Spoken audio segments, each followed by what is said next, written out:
बहुत ही खूबसूरत अंदाज में हज़रत आपके सामने नातिया कलाम पेश कर रहे थे। आप तमाम हज़रात और स्टेज पर मशहूर तमाम उलमाए किराम मोहब्बत हुज़ूर अकरम सल्लल्लाहु अलैहि वसल्लम में सरशार हो रहे थे। आइए, नबी के पाँव के तलवों से जब लगा पानी, जब मोहब्बत की बात हो रही है, जब अकीदत की बात हो रही है, जब एहतराम की बात हो रही है, तो शायर कहता है कि नबी के पाँव के तलवों से जब लगा पानी, नबी के पाँव के तलवों से जब लगा पानी, लगा के कौसरो तस्नीम बन गया पानी। और इलाही ऐसा कभी ख्वाब ही में हो जाता, इलाही ऐसा कभी ख्वाब ही में हो जाता, हुजूर करते वुजू और मैं डालता पानी, हुजूर करते वुजू और मैं डालता पानी। आगे इरशाद फरमाया, वुजू के बाद ये फरमाते मुस्तफ़ा इरशाद, वुजू के बाद ये फरमाते मुस्तफ़ा इरशाद, नदी पी जा ये मेरा बचा हुआ पानी। मेरे भाइयों, आपके सामने मैं नातिया कलाम पेश करने के लिए जो मजहर टोला से तशरीफ़ लाए हैं हाफिज मसरूफ़ साहब आपके सामने आएंगे और नातिया कलाम पेश करेंगे। आप लोगों से गुजारिश है इनकी हौसला अफजाई ज़रूर फरमाएं।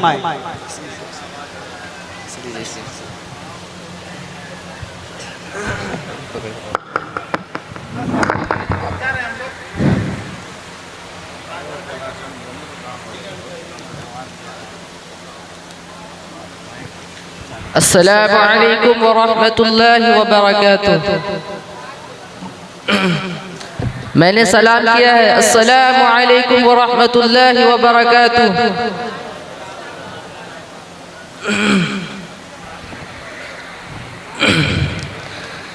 इंजील को ईसा पर, इंजील को ईसा पर, तौरात को मूसा पर, इंजील को ईसा पर, कि इंजील को ईसा पर, तौरात को मूसा पर, इंजील को ईसा पर, तौरात को मूसा पर, मालिक ने मोहम्मद पर, मालिक ने मोहम्मद पर कुरान उतारा है, मालिक ने मोहम्मद पर,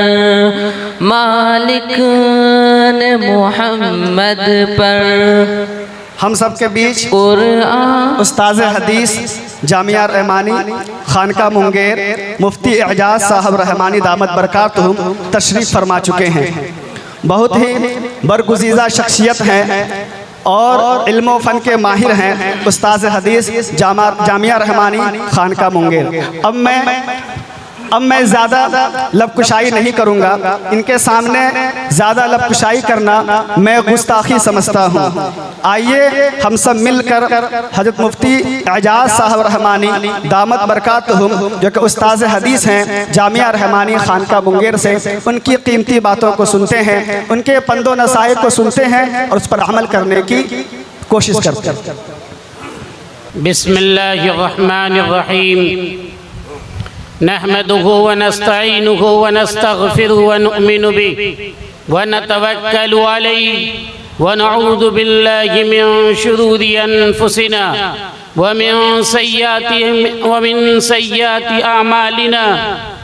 मन यहदिहिल्लाहु फला मुज़िल्ल लहु व मन युज़लिल्हु फला हादिय लहु व नशहदु अल्ला इलाहा इल्लल्लाह वहदहु ला शरीका लहु व नशहदु अन्न सय्यिदना व हबीबना व सनदना व शफीअना व अय्यदना व रूहना व मौलाना मुहम्मदन अब्दुहु व रसूलुहु।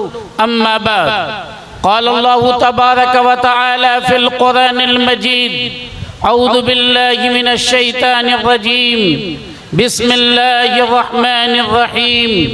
लक़द मन्नल्लाहु अलल मुअमिनीन इज़ बअस फ़ीहिम रसूलन मिन अनफुसिहिम यत्लू अलैहिम इला आखिरिल आया व क़ाल ऐदन इन कुन्तुम तुहिब्बूनल्लाह फत्तबिऊनी युहब्बिबकुमुल्लाह इला आखिरिल आया व क़ाल अन्नबिय्यु सल्लल्लाहु अलैहि वसल्लम इन्नी अब्दुल्लाह व इन्न आदम लमुंजदिलुन बैनल माइ वत्तीन रवाहु अहमद। व क़ाल अन्नबिय्यु सल्लल्लाहु अलैहि वसल्लम ला युमिनु अहदुकुम हत्ता अकूना अहब्ब इलैहि मिन वालिदिही व वलदी वन्नासि अजमईन रवाहुल बुखारी औ कमा क़ाल अन्नबिय्यु सल्लल्लाहु अलैहि वसल्लम। कल्ब में शम्मा ईमान का जलाए रखना, कल्ब में शम्मा ईमान का जलाए रखना, मरते दम तक इसे सीने से लगाए रखना। लाख आते रहे मौज हवादिस तुम पर, दीन अहमद पे कदम अपना जमाए रखना।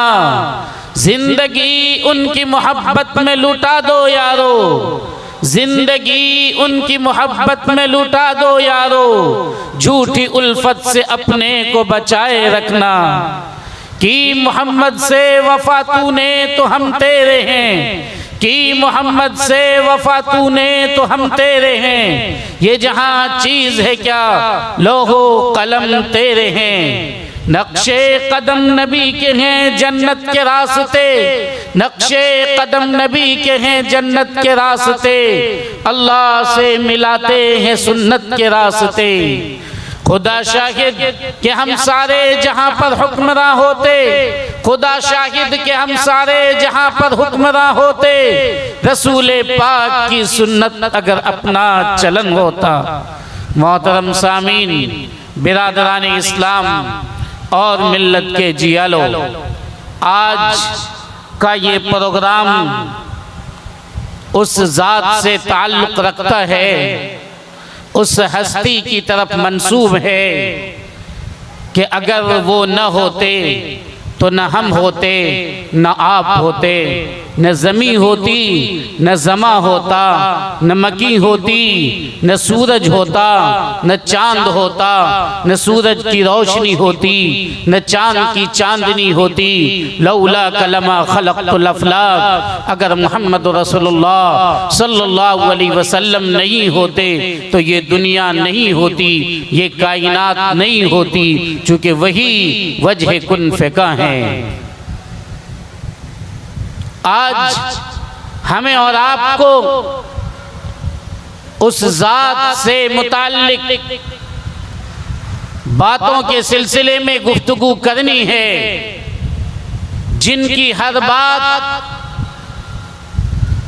हम सब के लिए एक पैगाम है, मशअले राह है, जिनकी जिंदगी हमारे लिए नमूना है, जिनकी जिंदगी के हर लम्हे को देखकर हम अपना मुस्तकबिल बना सकते हैं, हम अपनी जिंदगी की तारीकी को दूर कर सकते हैं। अंधेरा छट सकता है, रोशनी आ सकती है, बातिल बातिल मिट सकता है, हक गालिब आ सकता है। अगर ये हो सकता है तो सिर्फ उसी जात की रोशनी में जिस जात को सर्टिफिकेट दिया रब्बे जुल जलाल ने, अल्लाह तबारक व तआला ने ऐलान किया, लक़द कान लकुम फी रसूलिल्लाहि उस्वतुन हसना। ऐ लोगो, तुम अमीर हो, तुम्हारे लिए भी नमूना, तुम गरीब हो, तुम्हारे लिए भी नमूना, तुम यतीम हो, तुम्हारे लिए भी नमूना, तुम बाप हो, तुम्हारे लिए भी नमूना, तुम बेटे हो, तुम्हारे लिए भी नमूना, तुम शादीशुदा हो, तुम्हारे लिए भी नमूना, तुम बगैर शादी के हो, तुम्हारे लिए भी नमूना, तुम हाकिम हो, तुम्हारे लिए भी नमूना, तुम महकूम हो, तुम्हारे लिए भी नमूना।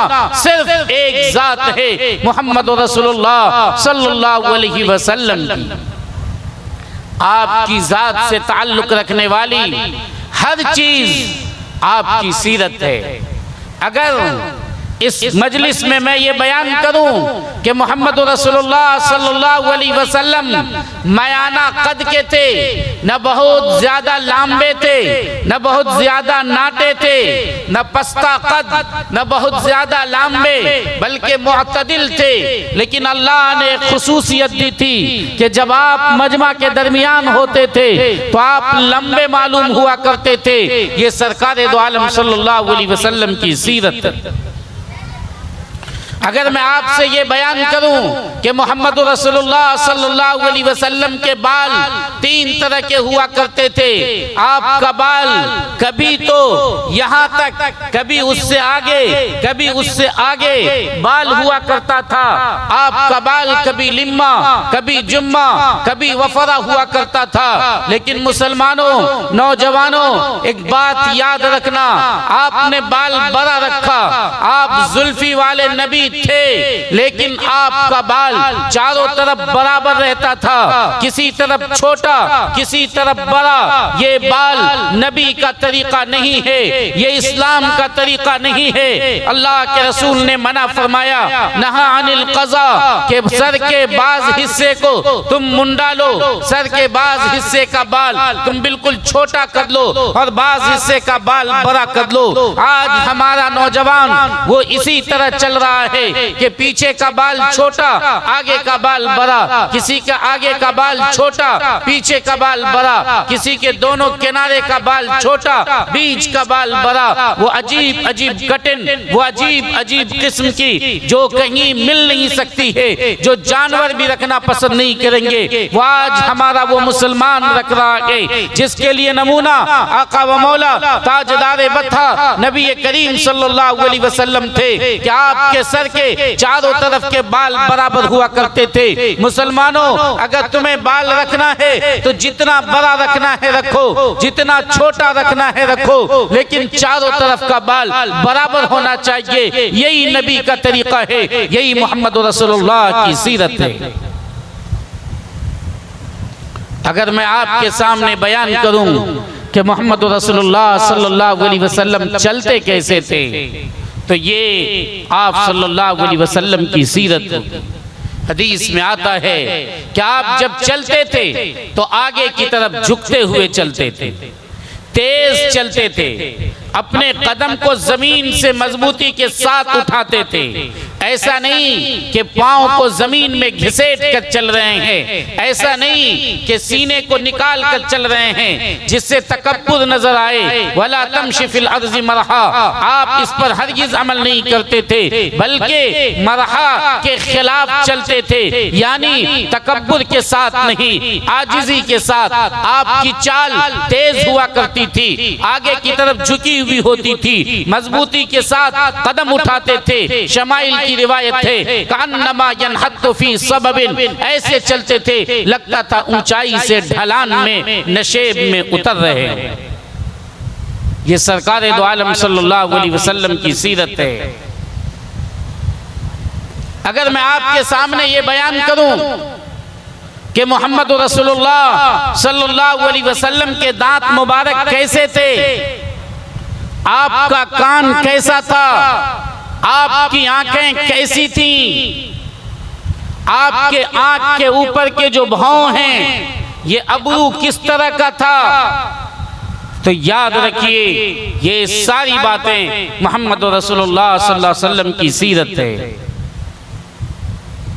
आप इंतहाई दर्जे के जमील और खूबसूरत थे।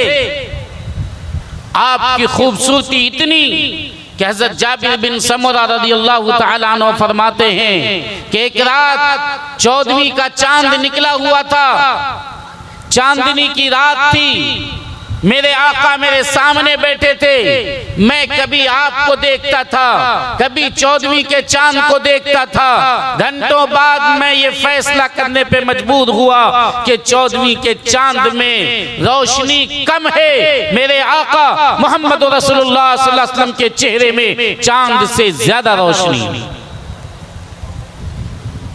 आप उठाइए शमाइल नबवी को, देख लीजिए, उसके अंदर ये रिवायत आपको मौजूद मिलेगी। हज़रत आयशा रज़ियल्लाहु ताला अन्हा फरमाती हैं कि यूसुफ अलैहिस्सलातु वस्सलाम को उनकी शहर की औरतों ने जब देखा था तो अपने हाथ काट डाली थी। अगर मेरे नबी, मेरे महबूब मोहम्मद रसूलुल्लाह सल्लल्लाहु अलैहि वसल्लम को देख लेती तो अपने कलेजे को काट लेती। हज़रत नबी करीम सल्लल्लाहु अलैहि वसल्लम के वालिद हज़रत अब्दुल्ला इतने खूबसूरत थे कि अरब की औरतें बाज़ाब्ता ख्वाहिश कर रही थी कि मेरी शादी हज़रत अब्दुल्ला से हो जाए। अर्रहिकुल मख्तूम में ये लिखा हुआ है कि जब हज़रत अब्दुल्ला की शादी हज़रत आमिना से हो गई तो 200 औरतें सिर्फ इस बिना पर कि उनकी शादी क्यों हो गई, अफसोस की बिना पर, रश करने की बिना पर, गम से 200 औरतें जान दे दी, इंतकाल कर गई। ये खूबसूरती किन की थी? आपके वालिद हज़रत अब्दुल्लाह की थी। चूंकि वो नूर जो आपकी पुष्ट में था, जो मोहम्मद रसूलुल्लाह की शक्ल में दुनिया में आना था, उसकी रोशनी आपके अंदर मौजूद थी। हज़रत आयशा रज़ियल्लाहु ताला अन्हा फरमाती हैं कि एक मर्तबा मेरी सुई गुम हो गई, अंधेरी रात थी, मैं काफी तलाशी लेकिन मुझे सुई नहीं मिली। कुछ देर के बाद आका व मौला ताजदार बत्ता नबी करीम सल्लल्लाहु अलैहि वसल्लम अंदर तशरीफ लाए। आपके चेहरे की रोशनी की वजह से वो सुई जो नहीं मिल रही थी वो सुई मुझे मिल गई, मैंने उस सुई को उठा लिया। अंदाजा लगाइए हम सब के आका व मौला ताजदार बता नबी करीम सल्लल्लाहु अलैहि वसल्लम कितने खूबसूरत थे। आप ऐसे मुअत्तर, इतने खुशबूदार थे कि जिस गली से गुजर जाते थे 1 महीने तक उस गली में खुशबू रहती थी। 1 महीने के बाद अगर कोई सहाबी उस गली से गुजरते तो वो ये बता दिया करते थे कि इस गली से मेरा महबूब मोहम्मद रसूलुल्लाह सल्लल्लाहु अलैहि वसल्लम का गुजर हुआ है। एक मर्तबा आप सोए हुए थे, हजरत उम्मे सुलैम रज़ियल्लाहु ताला अन्हा, गर्मी का मौसम और आपके बदन से पसीना बह रहा था। हजरत उम्मे सुलैम रज़ियल्लाहु ताला अन्हा ने एक शीशी ली और आपके बदन से पसीना लेकर उस शीशी में भर रही थी। आपकी आंख खुली, आपने पूछा उम्मे सुलैम ये तुम क्या कर रही हो? उम्मे सुलैम ने कहा या रसूलल्लाह आपके बदन का पसीना मैं शीशी में भर रही हूँ, चूंकि मेरे घर में जो अतर है उसकी खुशबू कम है, आपका पसीना मिलाऊंगी तो उसकी खुशबू बढ़ जाएगी। सरकारे दो आलम सल्लल्लाहु अलैहि वसल्लम के इन तमाम बातों का ताल्लुक आपकी जात से है। मैं जितनी देर इस बात को बोला, मेरा बोलना इबादत, आप लोगों का सुनना इबादत। इसलिए याद रखिए हम सब के आका व मौला ताजदार बता नबी करीम सल्लल्लाहु अलैहि वसल्लम से जुड़ी हुई हर बात का तज़किरा ये मोहब्बत की दलील है। आप मिसाल लीजिए, अगर हमारा ताल्लुक मौलाना से हो जाए तो मौलाना की शादी कहाँ हुई है, मौलाना को बेटा कितना है, बेटी कितनी है, हत्ता कि ये भी जान लेंगे कि मौलाना को साली कितनी है, मौलाना की साली सबकी शादी कहाँ हुई है, मौलाना की पूरी तफसील हमें मालूम होगी, चूंकि हमारा ताल्लुक मौलाना से है। जितना गहरा ताल्लुक होगा उतना शबो रोज की बातें इनकी मालूम होगी कि दिन में क्या करते हैं, रात में क्या करते हैं, कितने बजे कहाँ जाते हैं, ये पूरी तफसील हम बता देंगे। आप बताइए हम सब का ताल्लुक सबसे ज्यादा किससे होनी चाहिए? मोहम्मद रसूलुल्लाह सल्लल्लाहु अलैहि वसल्लम से। मैं नहीं कहता हूँ ताल्लुक जिनसे ज्यादा होगा उनसे मोहब्बत बढ़ेगी। अल्लाह ने फरमाया, कुरान करीम ने इस बात की तालीम दी है कि तुम लोग मोहम्मद रसूलुल्लाह सल्लल्लाहु अलैहि वसल्लम से मोहब्बत करो। जो मोहम्मद से मोहब्बत करेगा उसकी मोहब्बत अल्लाह की मोहब्बत होगी, और जो मोहब्बत नहीं करेगा वो पक्का मोमिन नहीं हो सकता है, उसका ईमान कामिल नहीं हो सकता है। बुखारी शरीफ की रिवायत है, हजरत अनस भी फरमाते हैं, हजरत अबू हुरैरा भी फरमाते हैं, आका ने फरमाया, ला युमिनु अहदुकुम हत्ता अकूना हब्बा इलैहि मिन वालिदिही व वलदी वन नासी अजमईन। तुम में से कोई शख्स उस वक्त तक मोमिन नहीं बन सकता है जब तक कि उसके दिल में मेरी मोहब्बत यानी मोहम्मद रसूलुल्लाह सल्लल्लाहु अलैहि वसल्लम की मोहब्बत उसके बच्चे से, उसकी बीवी से, उसकी माँ से, उसके बाप से, दुनिया के तमाम इंसानों से, माल से, दौलत से, दुनिया की हर चीज से ज्यादा होना हो जाए। अगर मोहम्मद रसूलुल्लाह की मोहब्बत ज्यादा हो, बीवी की मोहब्बत कम, आपकी मोहब्बत ज्यादा हो, बच्चे की मोहब्बत कम, आपकी मोहब्बत ज्यादा हो, मालो दौलत की मोहब्बत कम, तो ये समझा जाएगा कि आप ईमान कामिल वाले हैं, आप पक्का मुसलमान हैं। अगर ये नहीं है, खुदा की कसम हम मोमिन नहीं हो सकते। आप देख लीजिए, आपके सामने हजरत उमर रज़ियल्लाहु तआला अन्हु हैं। आपने पूछा, ए उमर तुम्हें मुझसे कितनी मोहब्बत है? हजरत उमर ने कहा, या रसूल अल्लाह मेरी जान से ज्यादा आप प्यारे हैं, लेकिन याद रखिए मैं सारी चीजें आप पर कुर्बान कर सकता हूँ, अपनी जान कुर्बान नहीं कर सकता। आपने फरमाया, ए उमर तुम मोमिन नहीं हो सकते हो। हजरत उमर ने कुछ देर के बाद अपनी जात पे गौर किया, फिर उन्होंने देखा कि जब मोहम्मद रसूलुल्लाह सामने आते हैं तो मैं उनको बचाने के लिए अपने हाथ पर तीर लेने लगता हूँ, उनको बचाने के लिए मैं अपनी बदन पर तीर खाने लगता हूँ। इसलिए मुझे ये लगता है कि मैं अपनी जान से ज्यादा मोहम्मद रसूलुल्लाह से प्यार करता हूँ। उन्होंने कहा, या रसूलुल्लाह मेरी जान से ज्यादा आप मुझसे मुझे महबूब हैं। आपने फरमाया, अल-आन या उमर, अल-आन या उमर, ए उमर अब तुम मोमिन कामिल हो। बुखारी शरीफ की रिवायत है। अगर हम और आप मोमिन बनना चाहते हैं, सच्चा पक्का मुसलमान बनना चाहते हैं, कौन लोग हैं जो पक्का मुसलमान नहीं बनना चाहते? जरा हाथ उठा बताइए तो। नहीं बनना चाह रहे हैं? अभी तो 12 नहीं बजा, आपका 12 बज रहा है। जो लोग मुसलमान पक्का सच्चा बनना चाहते हैं वो लोग हाथ उठाकर बताइए तो। वहां काली टोपी वाले तो हाथ नीचे रखे हुए हैं।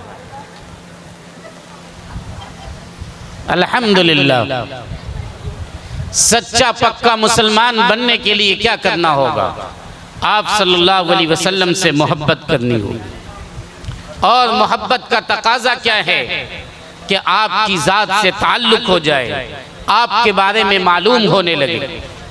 अगर हमें आपके बारे में मालूम नहीं है तो बताइए कि हमारी मोहब्बत नाक़िस है, अधूरी है। आप मिसाल लीजिए, जिसके बारे में जिससे आप मोहब्बत करते हैं, चाहे वो दुनिया का कोई इंसान हो, आप मालूम रखते हैं कि वो घर से कितने बजे निकलता है, घर कितने बजे जाता है, स्कूल कितने बजे जा रहा है, स्कूल से कितने बजे आ रहा है, कपड़ा कैसा पहनता है, चलता कैसे है, रहता कहाँ है, सोता कहाँ है, पूरी तफसील आप जानते हैं। अगर हमें और आपको मोहब्बत होगी मोहम्मद रसूलुल्लाह सल्लल्लाहु अलैहि वसल्लम से, तो बताइए हमें मालूम होगा कि नहीं कि आपकी बेटियां 4 थी, आपको बेटे 3 हुए, तीनों बचपन में इंतकाल कर गए। आपको मालूम होना चाहिए कि नहीं कि आपके वालिद का नाम अब्दुल्लाह है, आपके दादा का नाम अब्दुल मुत्तलिब है, जिसको शैबा भी कहते हैं, और आपके परदादा का नाम कासिम, आपके परदादा का नाम हाशिम है। ये हमें मालूम होना चाहिए या नहीं?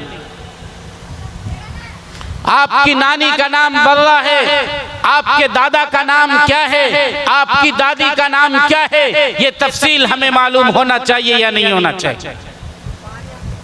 अगर हमारा जरा सा ताल्लुक सचिन तेंदुलकर से हो जाता है तो उसका 1.25 शतक कब लगा है ये हमें मालूम है। शाहरुख खान की बीवी मुसलमान है या गैर मुस्लिम, ये हमारा नौजवान बता देगा। सरकार दो आलम सल्लल्लाहु अलैहि वसल्लम ने तेरे 50 साल की उम्र तक सिर्फ एक बीवी, ये एक औरत से शादी की थी जिनका नाम हजरत खदीजतुल कुबरा है। उसके बाद आपने फिर कई शादी की। जिंदगी के आखिरी 13 साल में 50 साल की उम्र तक सिर्फ एक शादी की थी। आप 25 साल के थे, आपकी बीवी हजरत खदीजतुल कुबरा वो 40 साल की थी, आप 50 साल के हुए, हजरत खदीजा 65 साल की हुई और उस वक्त में हजरत खदीजा का इंतकाल हुआ। 50 साल के बाद हजरत खदीजा के इंतकाल के बाद फिर आपने बाकी शादी की, जिस शादी की ढेर सारी मसलहतें थी। अगर मुसलमानों से पूछा जाए कि आपकी अगर 11 बीवियां थी तो 11 बीवियों का नाम बताओ, मुसलमान दाएं बाएं झांकने लगेगा। यही मोहब्बत है मोहम्मद रसूलुल्लाह सल्लल्लाहु अलैहि वसल्लम से। शायद पूरा मजमा इधर का खामोश हो जाए, कोई 11 बीवियों तक का नाम न बता सके। अगर आपको हमसे ताल्लुक है तो मेरी साली तक का नाम आपको याद हो जाता है, मेरे हमजुल मेरे सारू तक का नाम पता चल जाता है, मेरा ससुराल मालूम हो जाता है कि कहाँ है, मेरे बच्चों के बारे में आपको मालूम हो जाता है। आपका ताल्लुक अगर मोहम्मद रसूलुल्लाह सल्लल्लाहु अलैहि वसल्लम से होता तो आपका हर आन, आपका हर लम्हा, आपकी जात से ताल्लुक रखने वाली सारी चीजों का आपको इल्म होना चाहिए या नहीं। याद रखिए, अगर ताल्लुक नहीं है तो दिल को झांकिए, मोहब्बत आपकी अधूरी है, आपकी मोहब्बत अधूरी है। आपको मोहब्बत मोहम्मद रसूलुल्लाह सल्लल्लाहु अलैहि वसल्लम से नहीं है। आप सिर्फ ढिंढोरा पीटते हैं कि हमें अल्लाह के रसूल से बहुत मोहब्बत। आपको मैं बताऊं मोहब्बत किसे कहते हैं। मोहब्बत कहते हैं जिनके लिए आदमी अपनी जान तक देने को तैयार हो जाए। मोहब्बत कहते हैं उस मजनू से पूछो जो लैला की गली से आने वाले कुत्ते के पांव को चूमता था और ये कहता था कि ये मत देखो कि ये कुत्ता है, बल्कि ये देखो कि ये किसकी गली से आया है। आज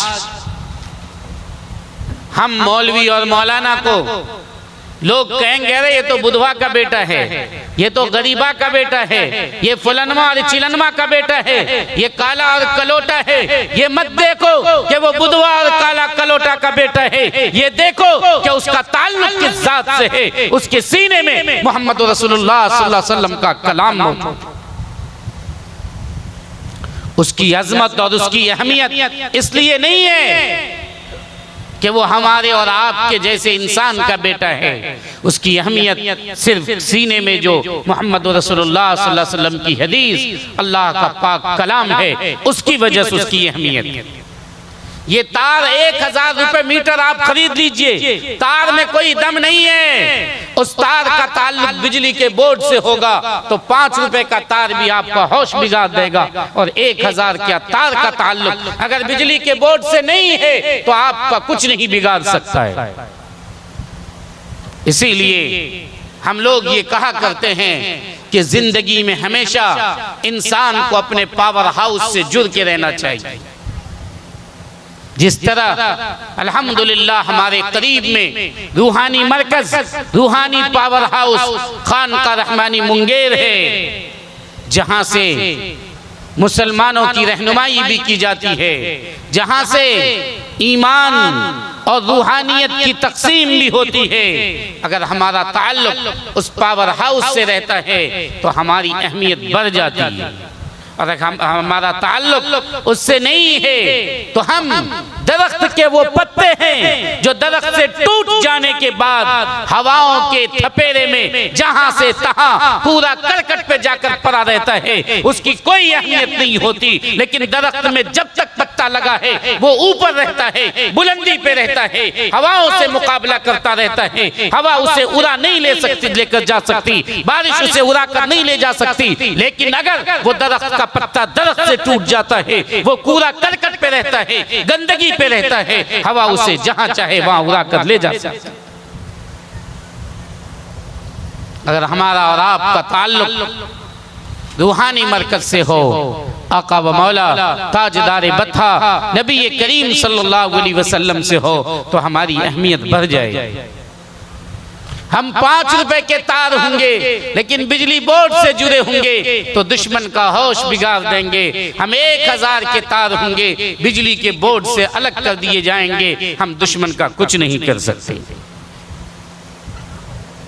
लोगों, मोहब्बत कैसी होती है आइए मैं आपको बतलाता हूँ। हिजरत का सफर है, आका व मौला ताजदार बथा नबी करीम सल्लल्लाहु अलैहि वसल्लम के साथ हजरत अबू बकर सिद्दीक रज़ी अल्लाह तआला अन्हु हैं। हिजरत के सफर में जब दोनों निकलते हैं तो अल्लाह के रसूल को मोहम्मद रसूलुल्लाह सल्लल्लाहु अलैहि वसल्लम अपने कंधे पे उठा लेते हैं। कहते हैं या रसूल अल्लाह, रास्ते में बहुत से पत्थर हैं, रास्ते में बहुत से पत्थर नोकीले भी हैं जो आपके पांव में चुभ रहे हैं, आपका पांव लहूलहान हो रहा है। या रसूल अल्लाह, आप मेरे कंधे पे आ जाइए। आपको अपने कंधे पे सवार कर लेते हैं। उसके बाद कुछ दूर के बाद आप कंधे से नीचे उतरते हैं, आप आगे जा रहे हैं। हजरत अबू बकर सिद्दीक रज़ी अल्लाह तआला अन्हु कभी अचानक आपके आगे आ जाते हैं, कभी पीछे जाते हैं, कभी दाएं जाते हैं, कभी बाएं जाते हैं। ठीक इसी तरह कभी दाएं, कभी आगे, कभी बाएं, कभी पीछे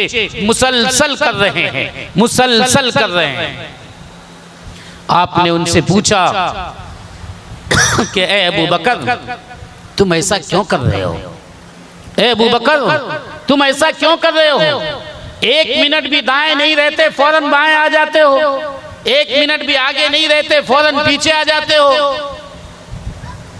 हज़रत अबू बकर सिद्दीक ने फरमाया या रसूल अल्लाह, जब मुझे ये लगता है कि दाएं तरफ से आप पर कोई दुश्मन अचानक हमला न कर दे तो मैं दाएं आ जाता हूँ कि तीर पहले मुझे लगे, मोहम्मद रसूलुल्लाह को बाद में लगे।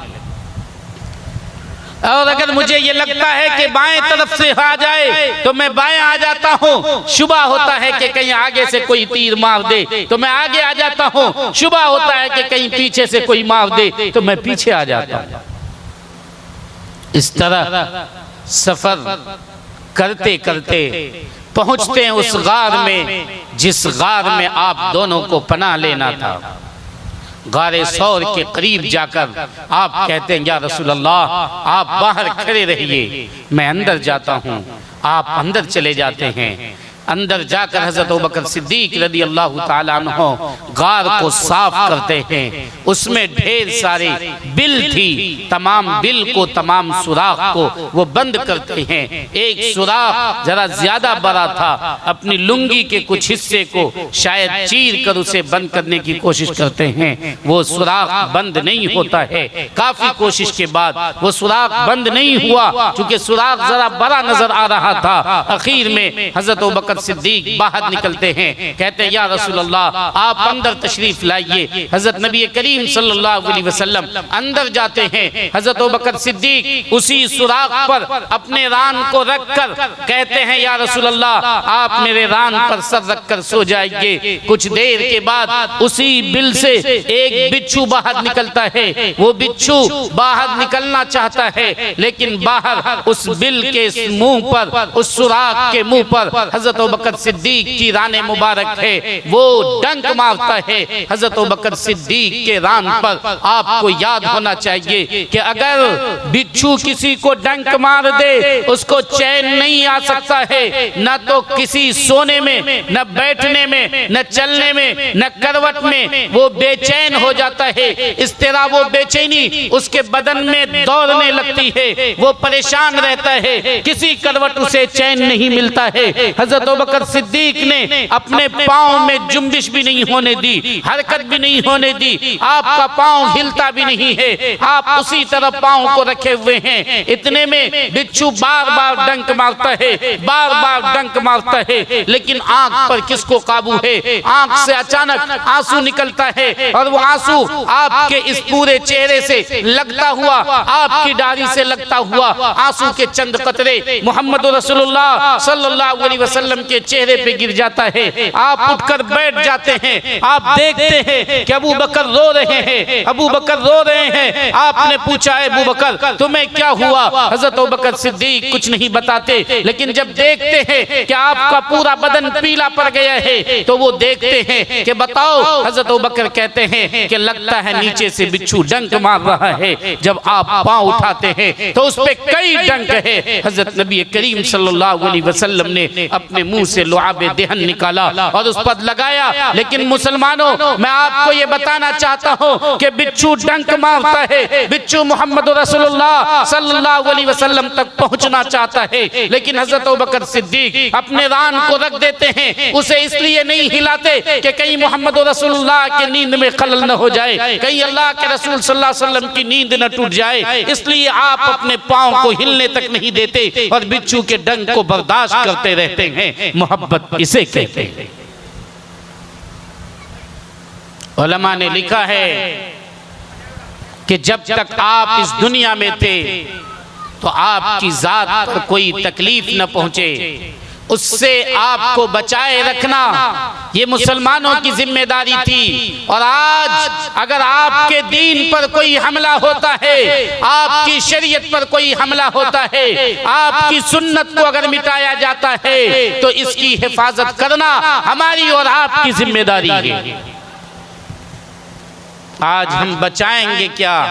आज तो हम खुद मोहम्मद रसूलुल्लाह सल्लल्लाहु अलैहि वसल्लम की सुन्नत का जनाजा निकालते हैं, खुद हम अपने पांव से रौंदते हैं। हमें ये बात मालूम है प्लेट साफ करके खाना सुन्नत है। हमें ये बात मालूम है कि लुकमा अगर जमीन पर गिर जाए, लुकमा अगर दस्तरखान पे गिर जाए तो अगर उसमें कुछ नहीं लगा है तो उसे उठाकर खा लेना है। अगर उसमें कुछ लग जाए, आपने फरमाया अमीतुल अदा, तकलीफ दे चीज को हटा दो। अगर खर पतार घास लग गया उसे हटा दो, बाकी हिस्से को तुम खा लो। हज़रत हुज़ैफा इब्न यमान रज़ियल्लाहु ताला अन्हु हैं, मुल्क अजम का है, वो दस्तरखान पे बैठे हैं, साथ में एक खादिम है। आप खाना खा रहे हैं, अचानक लुकमा जमीन पर गिर जाता है। हज़रत हुज़ैफा इब्न यमान सहाबी रसूल हैं, वो उस लुकमा को उठाकर मुंह में लेना चाहते हैं, लेकिन सामने से खादिम हाथ से इशारा करता है, नहीं हजरत ऐसा मत कीजिए। यहाँ के लोग ऐसे आदमी को गिरी निगाह से देखते हैं जो नीचे का लुकमा उठाकर खाता है, ऐसे लोगों को मायूब समझते हैं। बार बार खादिम मना कर रहा है।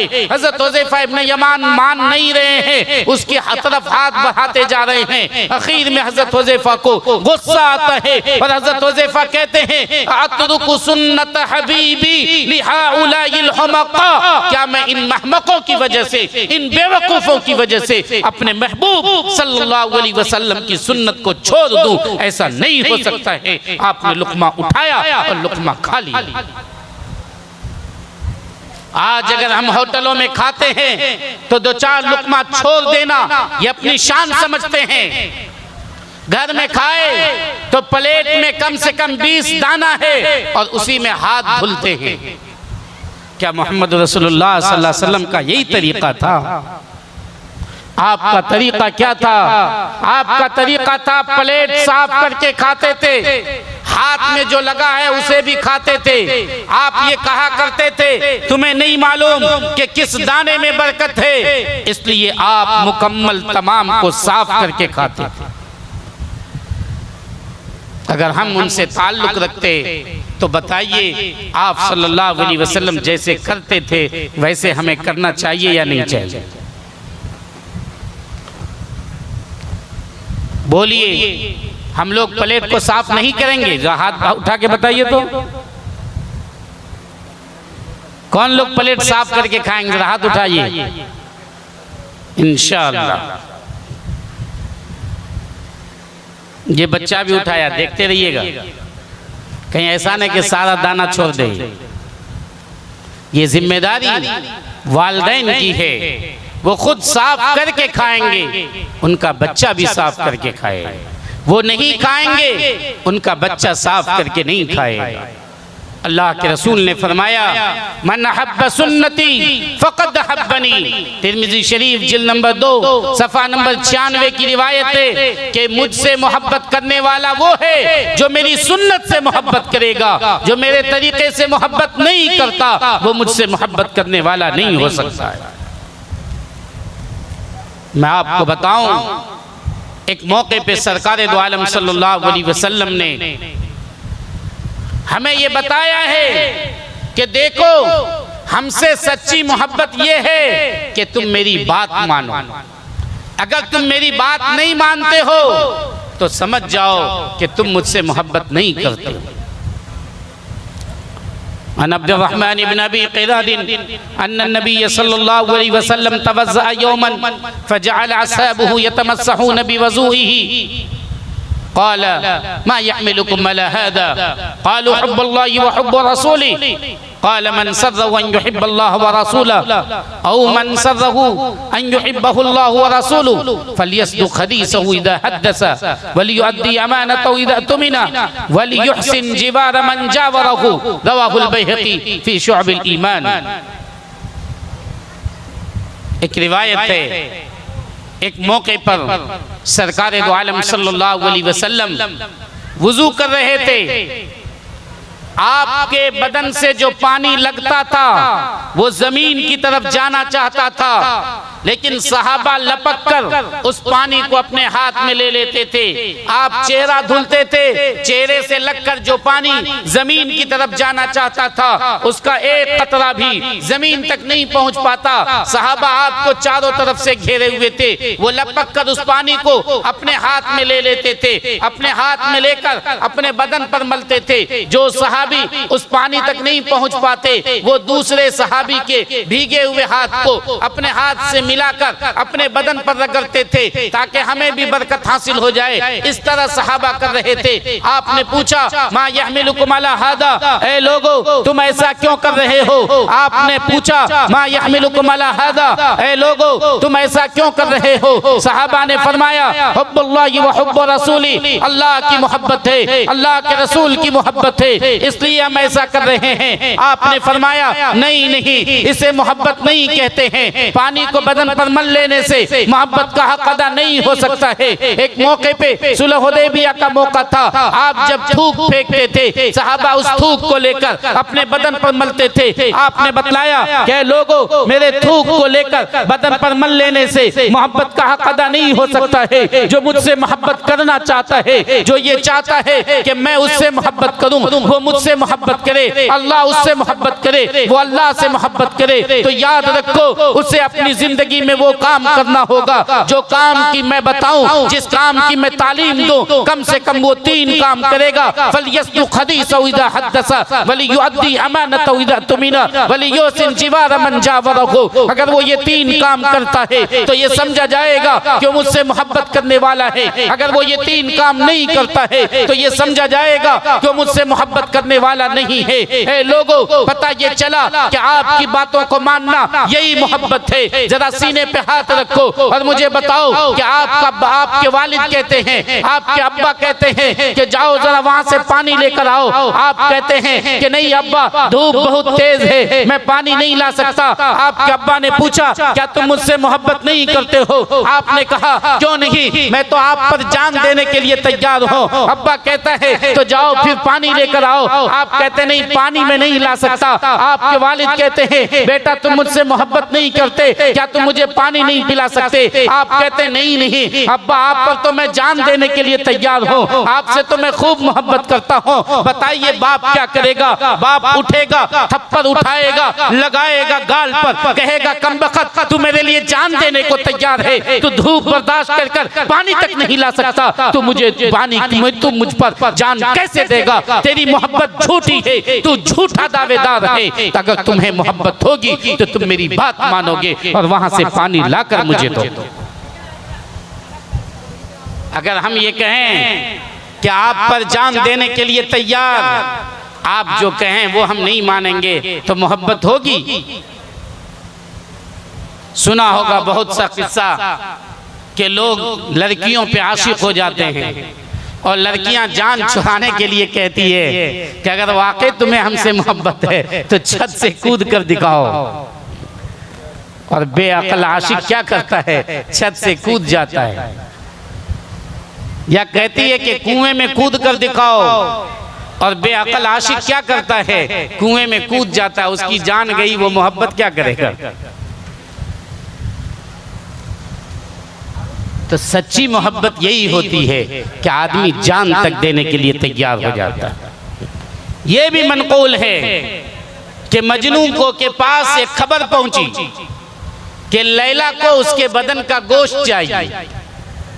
तो उसने क्या किया, कभी यहाँ का गोश्त काट कर प्याले में डाला, फिर लगा कहीं इधर का गोश्त चाहिए तो यहाँ का काट के डाला, कभी बदन के इस हिस्से का, कभी इस हिस्से का, कभी उस हिस्से का, जहाँ तहाँ का काट कर डाला। कहीं महबूब को इस गोश्त, ये गोश्त पसंद नहीं हो, ये गोश्त पसंद हो, ये पसंद नहीं हो, ये पसंद हो। वो हर बदन के हर हिस्से का गोश्त काट कर डाला ताकि महबूब जो भी चाहे। वो ये नहीं कहा कि महबूब से पूछ कर आओ लैला से कि उसको गोश्त का कौन हिस्सा चाहिए, बदन के किस हिस्से का गोश्त चाहिए, ये नहीं कहा। बल्कि पूछे बगैर उसने ये सोचा कि हम अपने बदन के हर हिस्से का गोश्त काट कर हम दे दें, लैला को जो चाहिए वो ले ले। मोहब्बत तो इसी को कहते हैं कि महबूब जो कहे वो सुनना है, वो करना है। अगर आप नहीं कर रहे हैं तो झूठी मोहब्बत है या नहीं है। बाप तो थप्पड़ लगाया और अल्लाह क्या करेगा, जमीन में धंसा देगा, रुस्वा और जलील कर देगा। आज दुनिया हम पर गालिब आ रही है, हम महकूम और गुलाम बनते जा रहे हैं, रुस्वाई हमारे कदमों में आ रही है। क्यों? हमने अल्लाह के रसूल से मोहब्बत का दावा तो किया कि या रसूल अल्लाह हमें आपसे खूब मोहब्बत है, लेकिन उनकी बात नहीं मानेंगे। 12 रबीउल अव्वल में जुलूस तो हम निकालेंगे, लेकिन अगर कहा जाए नमाज पढ़ो, नहीं, ये काम हमसे नहीं हो सकेगा। गरीबों को सदका दो, नहीं, ये काम हमसे नहीं हो सकेगा। आपको जितना दावा करना है कीजिए, लेकिन आप अल्लाह के रसूल की बात को भी मानिए। आपको अगर 12 रबीउल अव्वल के जुलूस में जाना है जाइए, लेकिन साथ साथ टोपी पहनकर मस्जिद में नमाज के लिए भी जाइए। क्यों? इसलिए कि सच्ची मोहब्बत ये है कि आपने जो बात कही है उसको हम सुने। मैं मिसाल देता हूं।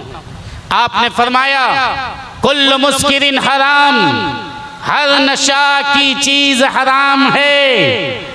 आपने फरमाया कुल्लु मुस्किरिन हराम, हर नशा की चीज हराम है। मुसलमानों, नौजवानों, आप सल्लल्लाहु अलैहि वसल्लम का जुमला देखो। आपने ये नहीं कहा शराब हराम है, आपने ये नहीं कहा भंग हराम है, जबकि उस जमाने में शराब का चलन था।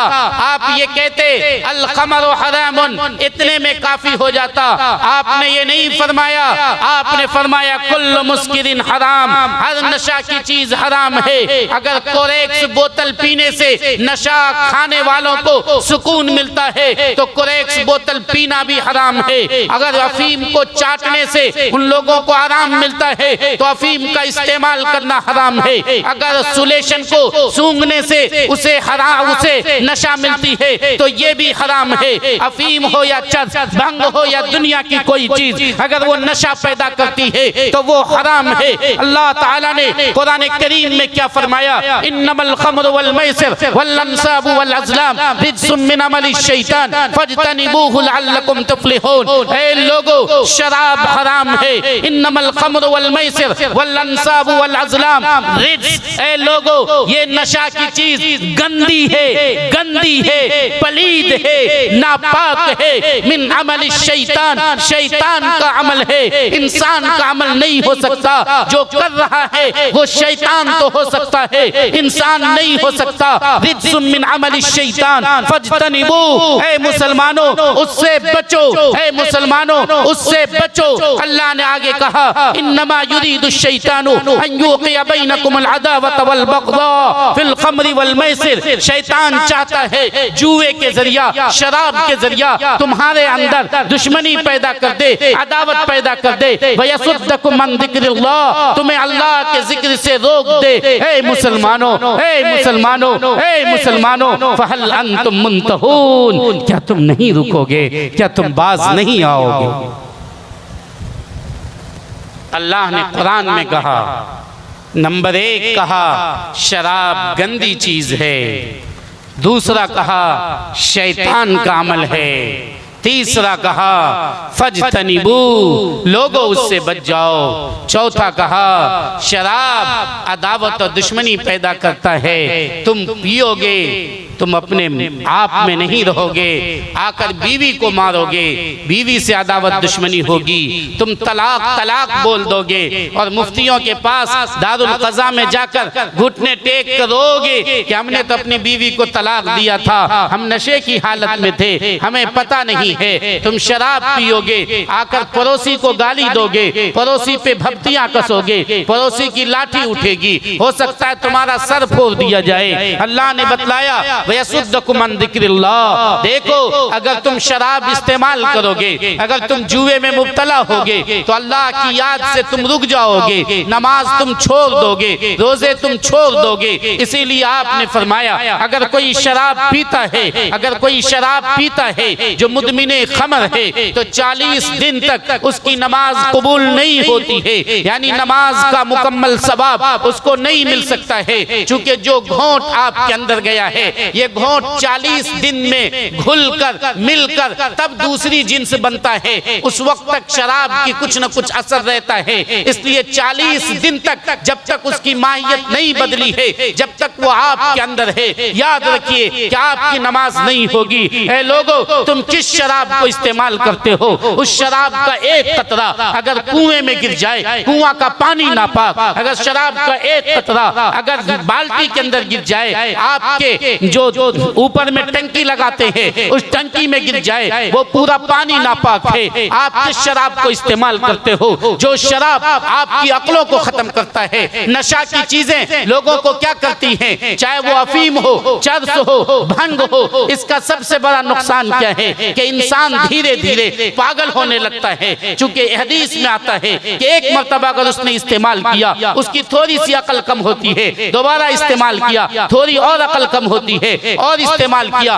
और अकल कम होती है, धीरे धीरे उसकी अकल कम हो जाती है। अकल कम हो गई, इसी का नाम पागलपनी है, इसी का नाम जुनून और दीवानापन है। इसलिए जो इंसान मुसलसल शराब पीता है, उसके चेहरे को देख लीजिए, पागल जैसा नजर आता है। ऐसा लगता है कि दिन के 12 बजे सोकर जगा है, ऐसा लगता है उसके मुंह को किसी ने नचोड़ लिया है। कल क़यामत के दिन सूद खाने वाला, शराब इस्तेमाल करने वाला, वो जब कब्र से उठाया जाएगा तो ऐसा लगेगा कि शैतान ने उसे मस कर लिया है। हम ये कहते हैं कि अल्लाह के रसूल से बहुत मोहब्बत है, अब्बा आपसे मोहब्बत करते हैं, जान देने को तैयार हैं, लेकिन पानी नहीं लाएंगे। मोहम्मद रसूलुल्लाह से हमें बहुत मोहब्बत है, लेकिन आपने फरमाया ऐ मुसलमानों, हर नशा की चीज हराम है, हम ऐसा नहीं कर रहे हैं। तो बताइए मोहब्बत सच्ची है कि झूठी है? सच्ची मोहब्बत क्या होगी? का मुफ्ती साहब आपसे हम बहुत मोहब्बत करते हैं। हम अगर कहें कि अच्छा एक गिलास पानी पिलाइए, दौड़ के लोग जाते ही नहीं जाते। अगर कोई कहे कि हमें आपसे बहुत मोहब्बत है, हम कहते हैं स्टेशन पहुंचा दो, पहुंचाता ही नहीं पहुंचाता।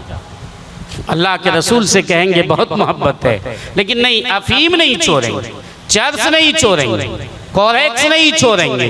तो बताइए ये मोहब्बत कैसी है, झूठी है या सच्ची?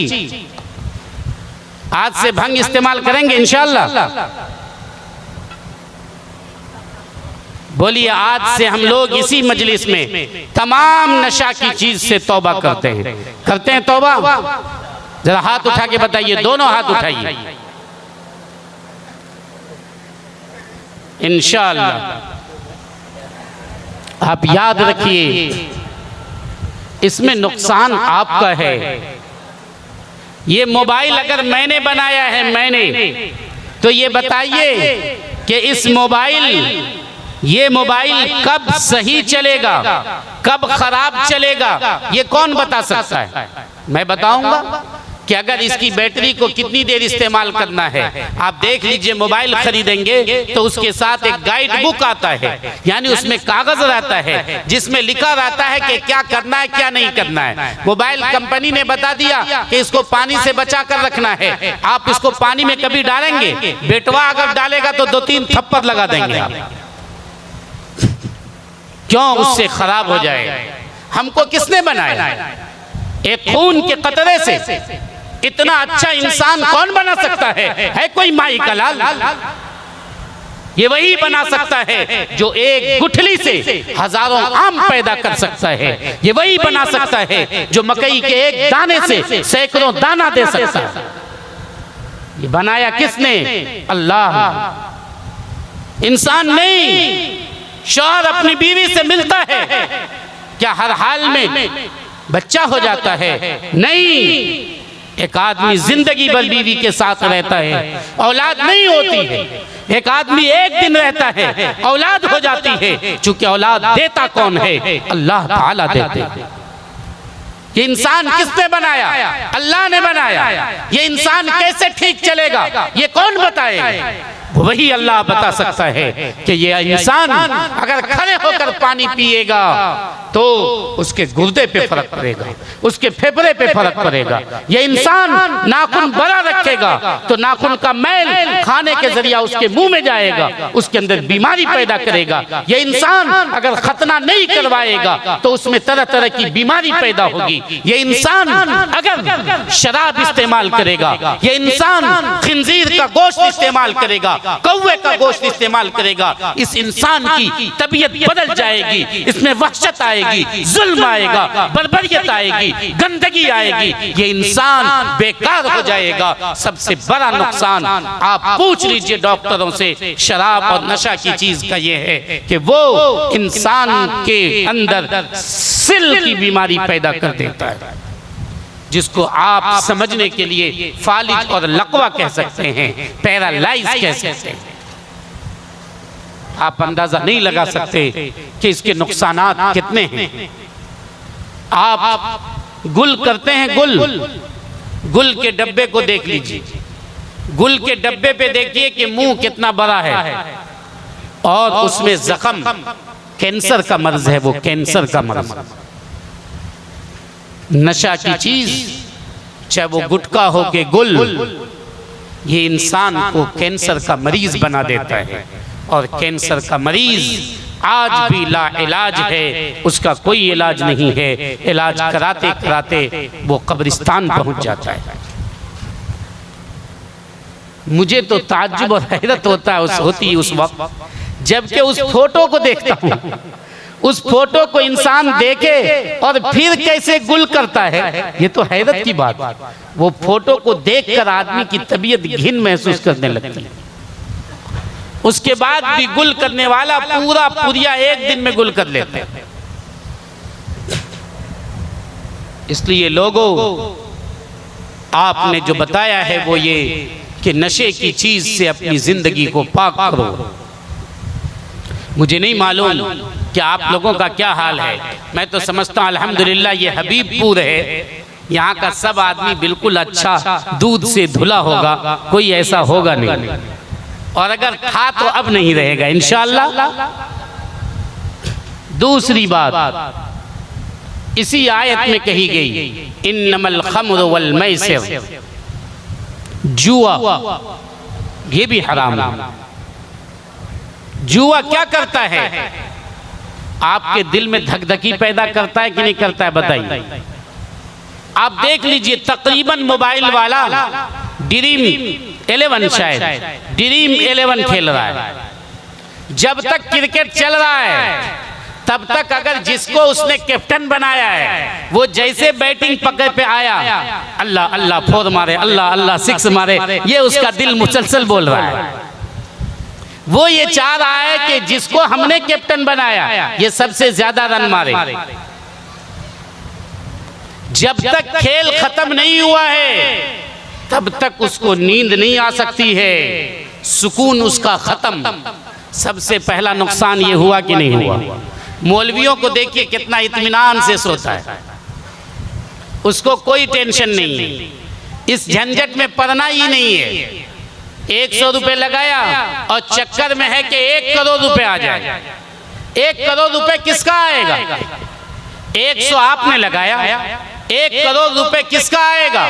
उन्हीं तमाम लोगों का जिन लोगों ने लगाया। वो कंपनी बाप के यहाँ से देती है। उस कंपनी के प्रचार के लिए हर धोखेबाज, फरेबी, दुनिया को धोखे में मुब्तला करने वाला, जो लोगों के सामने ये जाहिर करता है कि लोग हमारी क्रिकेट के दीवाने हैं, हमारी फला चीज के दीवाने हैं, लोगों को गुमराह करने के लिए कहता है कि ड्रीम 11 जरूर कर खेलना है ताकि उसके पैसे खत्म होते रहें। और उन प्रचार करने वाले कमबख्तों को लाखों करोड़ों रुपए मिलता है। वो खुद लाखों रुपए एक प्रचार का लिया, अपनी जेब में डाला, वो ऐश और मस्ती कर रहा है। और ये नौजवान 100 रुपए 50 रुपए किस मेहनत के साथ कमाता है? अपने बाप की मेहनत की कमाई को लेकर उसमें डाल रहा है। और उस पैसे को लेकर एक दिन में वो अगर 5 करोड़ कमाता है तो मुश्किल से 1 करोड़ रुपए किसी को देता होगा। ये सारा 5 करोड़ किसका है? हमारा और आपका है।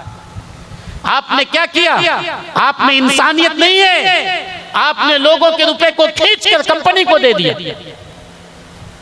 आपने अपना भी दिया, दूसरे का भी दिया, तीसरे का भी दिया। सालों बाद ये खबर मिलती है कि पड़ोस में फुला का 1 करोड़ आया है। वो भी सही है कि गलत कोई पता नहीं। बोलिए ये जुआ है या नहीं है? जुआ कहते ही उसको हैं जिसमें किसी गरीब का हक मार लिया जाए, जिसमें डावाडोल हो कि उगेगा भी डूबेगा भी। लोगों को देखिए बैठ कर लॉटरी खेल रहे हैं और इसी में मुसलमान कमाई समझ रहे हैं अपनी। मैं आपको बताऊं, एक आदमी एक ठेला ले रहा है, ठेला अपना नहीं दूसरे का है।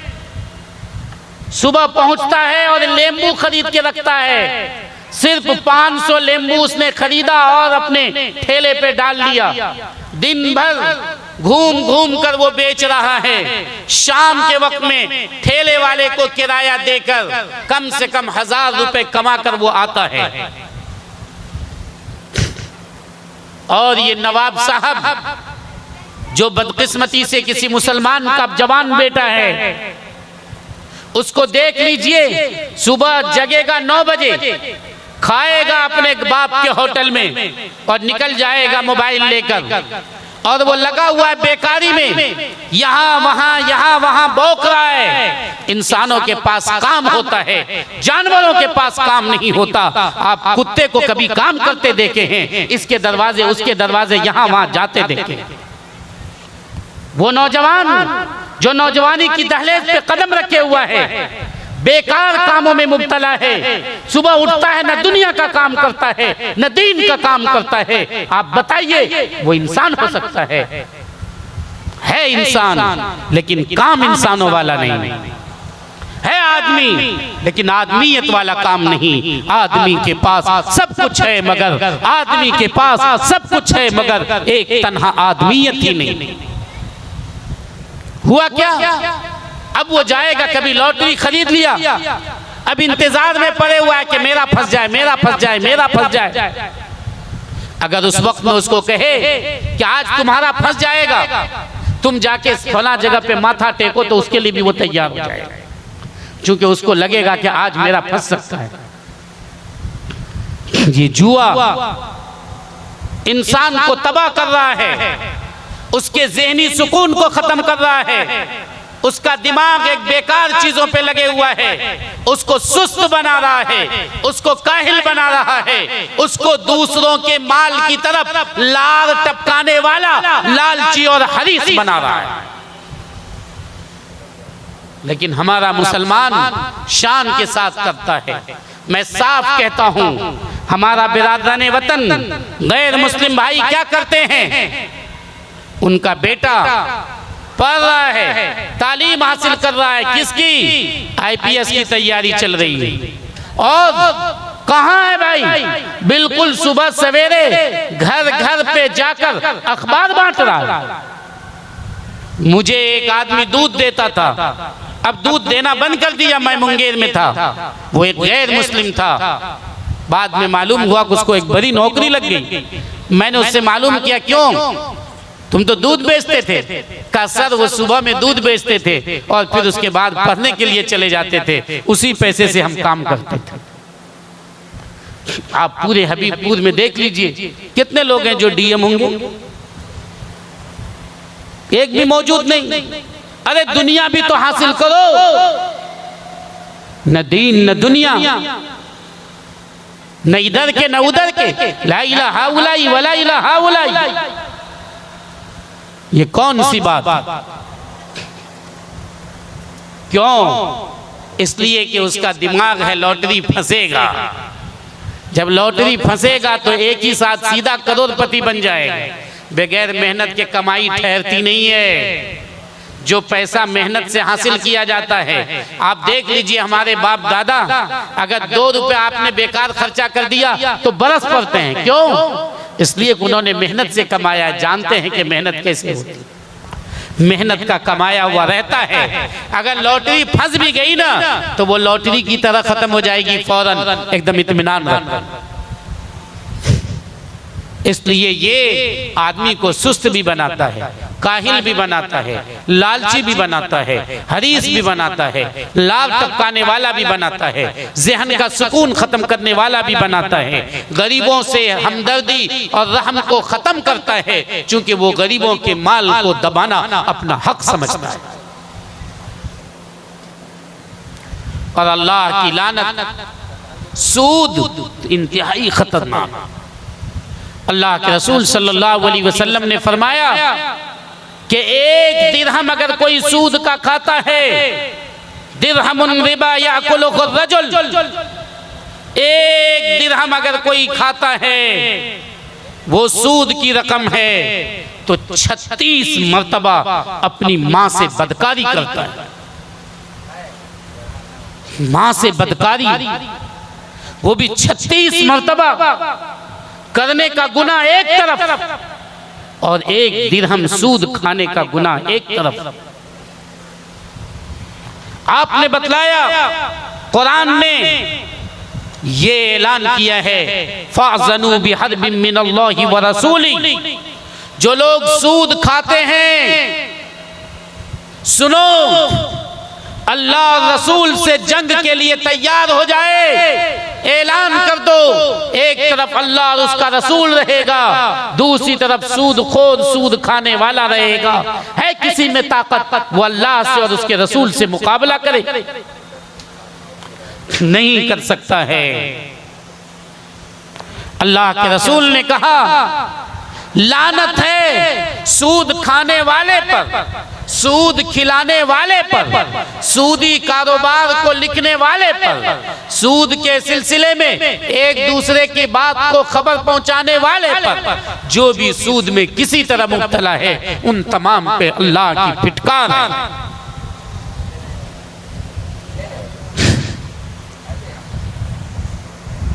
क्या इंसान सोचता नहीं है, मेरा बेटा बीमारी से तड़प रहा है, मौत और हयात के बीच में है, अस्पताल में पड़ा हुआ है, डॉक्टर ने बता दिया कि 1 घंटे में अगर ऑपरेशन नहीं करोगे तो तुम्हारा बच्चा मर जाएगा।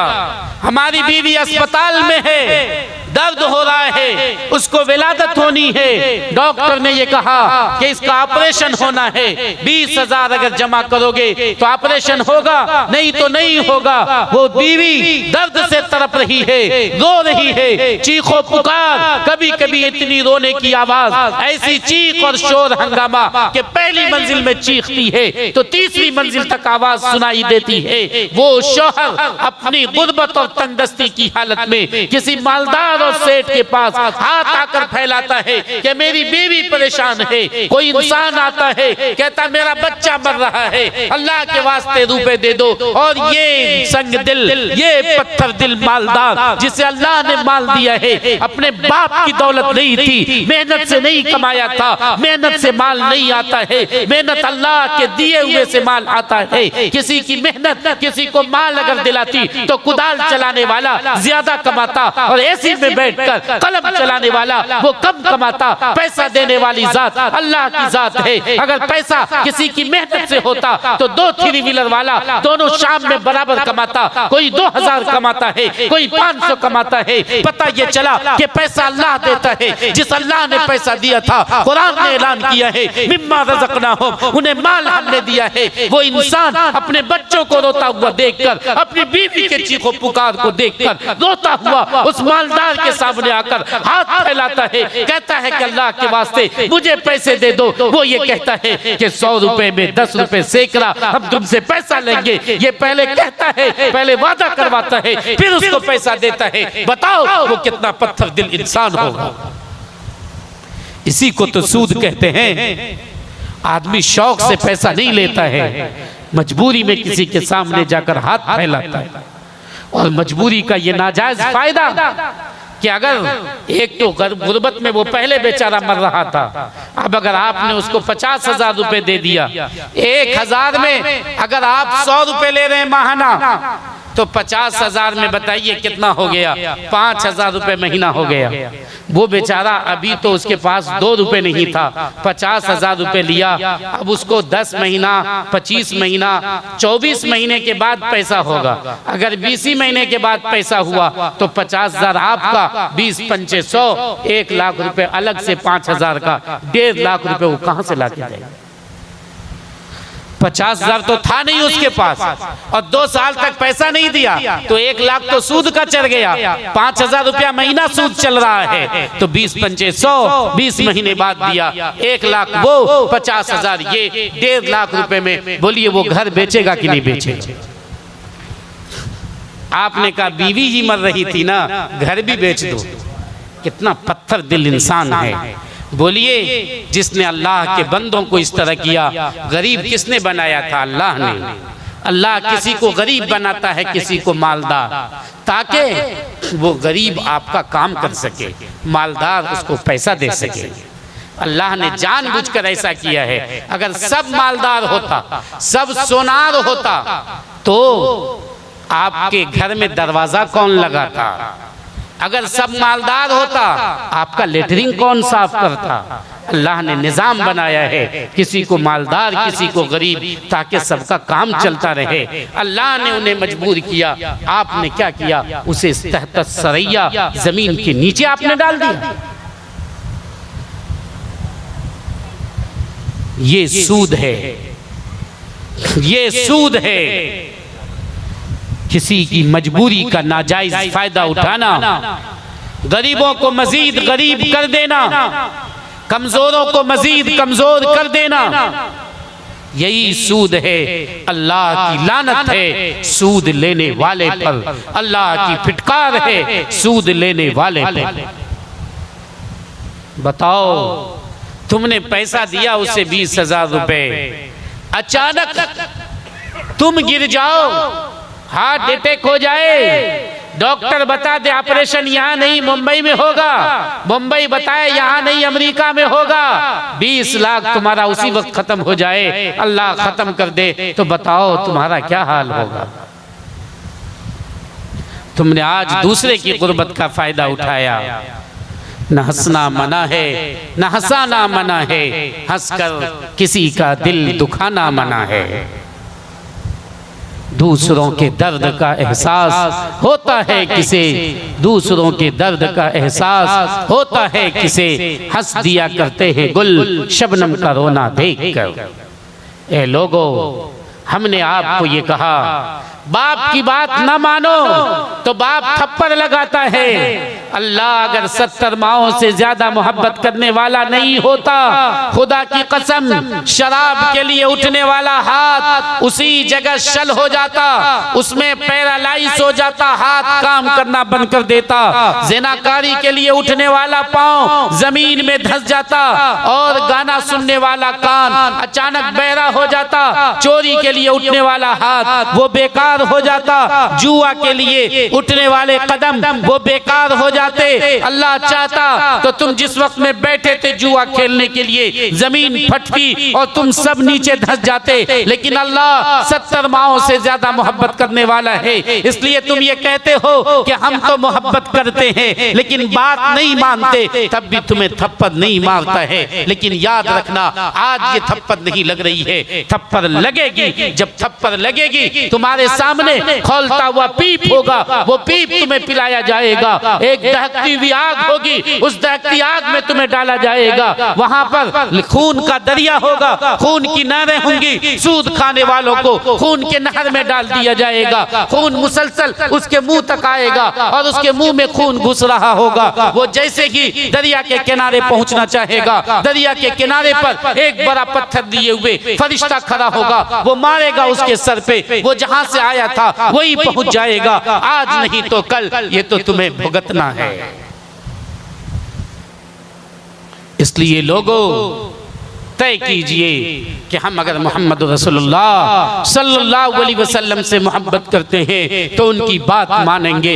कुरान ने ऐलान किया, वइन तुतीऊहु तहतदू, ए लोगों अगर मोहम्मद की इताअत करोगे, मोहम्मद की इताअत करोगे, उनकी बात मानोगे तो तुम हिदायत याफ्ता बन जाओगे, सही रास्ते पे चले जाओगे। अल्लाह ने ऐलान किया, इन कुंतुम तुहिब्बूनल्लाह फत्तबिऊनी युहब्बुकुमुल्लाह। ए मोहम्मद कह दीजिए इन लोगों से कि अगर ये लोग अल्लाह से मोहब्बत करते हैं तो आपकी पैरवी करेंगे, आपके नक्शे कदम पे चलेंगे, आपकी सुन्नतों को मालूम करके अमल करेंगे। तो याद रखिए नतीजा क्या होगा, युहिब्बुकुमुल्लाह, अल्लाह उससे मोहब्बत करने लगेगा। और जब अल्लाह मोहब्बत करता है तो दुनिया की सारी चीजें उससे मोहब्बत करने लगती है। दुनिया की मछली, दुनिया के जर्रे जर्रे उससे मोहब्बत करने लगते हैं। अल्लाह ऐलान करता है, ए जिब्रील जाओ, मैं मोहम्मद एजाज रहमानी से मोहब्बत करता हूँ, ऐलान कर दो पूरे फरिश्तों के दरमियान। आसमान वाले उससे मोहब्बत करने लगते हैं। फिर कहा जाता है जाओ जमीन पे ऐलान कर दो, जमीन के लोग, जमीन के जर्रे, जमीन के जानदार उनसे मोहब्बत करने लगते हैं। जरा बताओ कि एक इब्राहिम बिन अदहम है जो दरिया के किनारे खड़े हैं, वो उठाकर सुई फेंकते हैं और ये कहते हैं कि ए मछलियों हमारी सुई को हाजिर करो।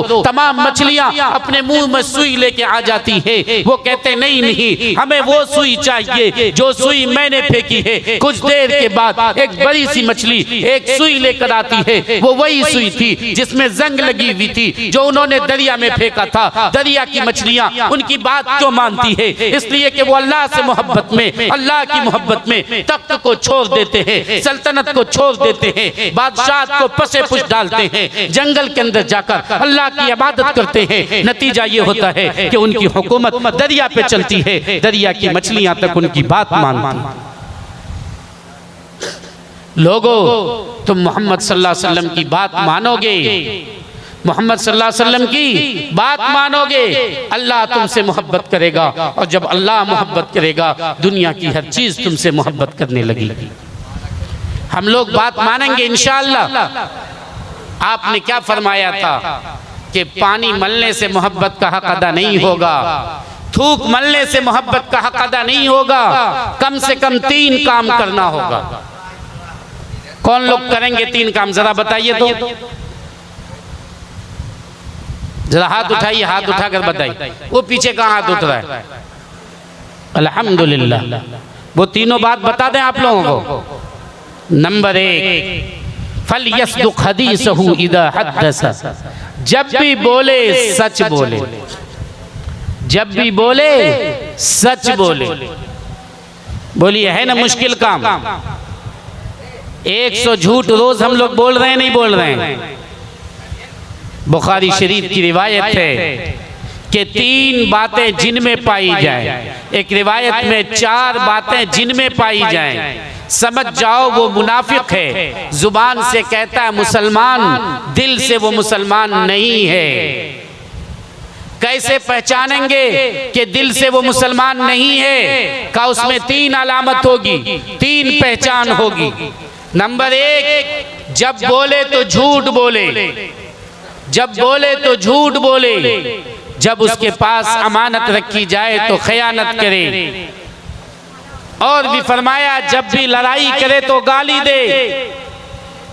आप याद रखिए, अगर आप झूठ बोलते हैं, यह अलामत और निशानी इस बात की कि आप दिल से मुसलमान नहीं हैं। मुसलमान सच बोला करता है, झूठ नहीं बोलता है। अल मुस्लिम ला यकज़िबु वला यग़ुश, मुसलमान न झूठ बोलता है न धोखा देता है।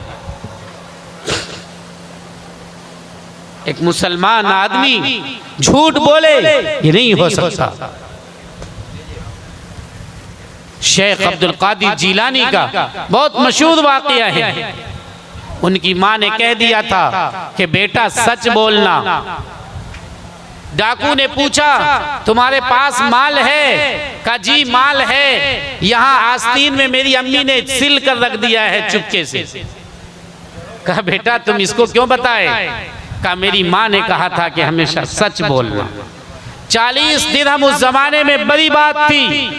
माल चला जाए, लाखों खत्म हो जाए, लेकिन सच बोलो, यही तालीम है। अस्सिद्क़ु युंजी वल किज़्बु युहलिक, सच्चाई नजात देती है, झूठ फंसा दिया करती है। बेटे से पूछा कहाँ गए थे? वहां भी घर के बाहर बैठे थे। अरे घर के बाहर तो हम भी थे, कहाँ तुमको देखे? ओ कुछ देर के लिए चले गए थे फलनमा चचा के घर। फोन उठाकर क्या फलनमा चचा को? अरे वहां हो? नहीं वहां तो नहीं, यहाँ तो नहीं आया है। अरे वो तो बोल रहे हैं यहाँ भी नहीं आया। ओ जा उनके घर के पीछे चले गए। एक झूठ को छुपाने के लिए 70 झूठ बोलना। अगर कोई इंसान झूठ बोले, इज़ा कज़बल अब्दु कज़बतन तबाअद अन्हुल मलकु मीलन मिन नतनी मा जा बिही। तिर्मिज़ी शरीफ की रिवायत है, हज़रत अब्दुल्लाह इब्न उमर फरमाते हैं कि अगर कोई बंदा झूठ बोलता है, एक बार झूठ बोलता है, उसके मुंह में ऐसी बदबू पैदा हो जाती है कि उस बदबू की वजह से 1 मील फरिश्ता दूर भागता है। और हम लोगों का हाल क्या है? वो फरिश्ता कौन है? रहमत का फरिश्ता, जो आपके लिए अच्छाई का इंतजाम करता है, रहमत और भलाई का इंतजाम करता है। आप झूठ बोलकर उसे भगा देते हो 1 मील, अभी वो आ भी नहीं पाता है, हम दोबारा झूठ बोल देते हैं, फिर बेचारा भागता होगा, फिर दोबारा झूठ बोलते हैं, फिर वो बेचारा भागता होगा। मुसलमानों ने सोचा कि बिजनेस के लिए झूठ बोलना जरूरी है, उसके बगैर बिजनेस नहीं चलेगी। नहीं, आज भी सही बिजनेस करने वाला कामयाब ताजिर वो है जो कि सच्चाई के साथ जिंदगी गुजार रहा है। वो एक बार बोलेगा, करवा बोलेगा, कहेगा 25,000 में मोबाइल देंगे, आप कहिएगा नहीं कम कर दो, वो कहेगा 1 रुपए कम नहीं होगा, लेना है लो, नहीं लेना है तो चले जाओ। वो दाम सही रखता है और बिल्कुल ठोस रखता है। अमानतदारी का सिक्का देर से चलता है, लेकिन जब चलता है तो वो रुकता नहीं है। आज भी लोग सच्चाई के साथ जिंदगी गुजार रहे हैं। अगर आपको मोहम्मद रसूलुल्लाह सल्लल्लाहु अलैहि वसल्लम से मोहब्बत है तो बोलिए, सच बोलेंगे कि नहीं बोलेंगे?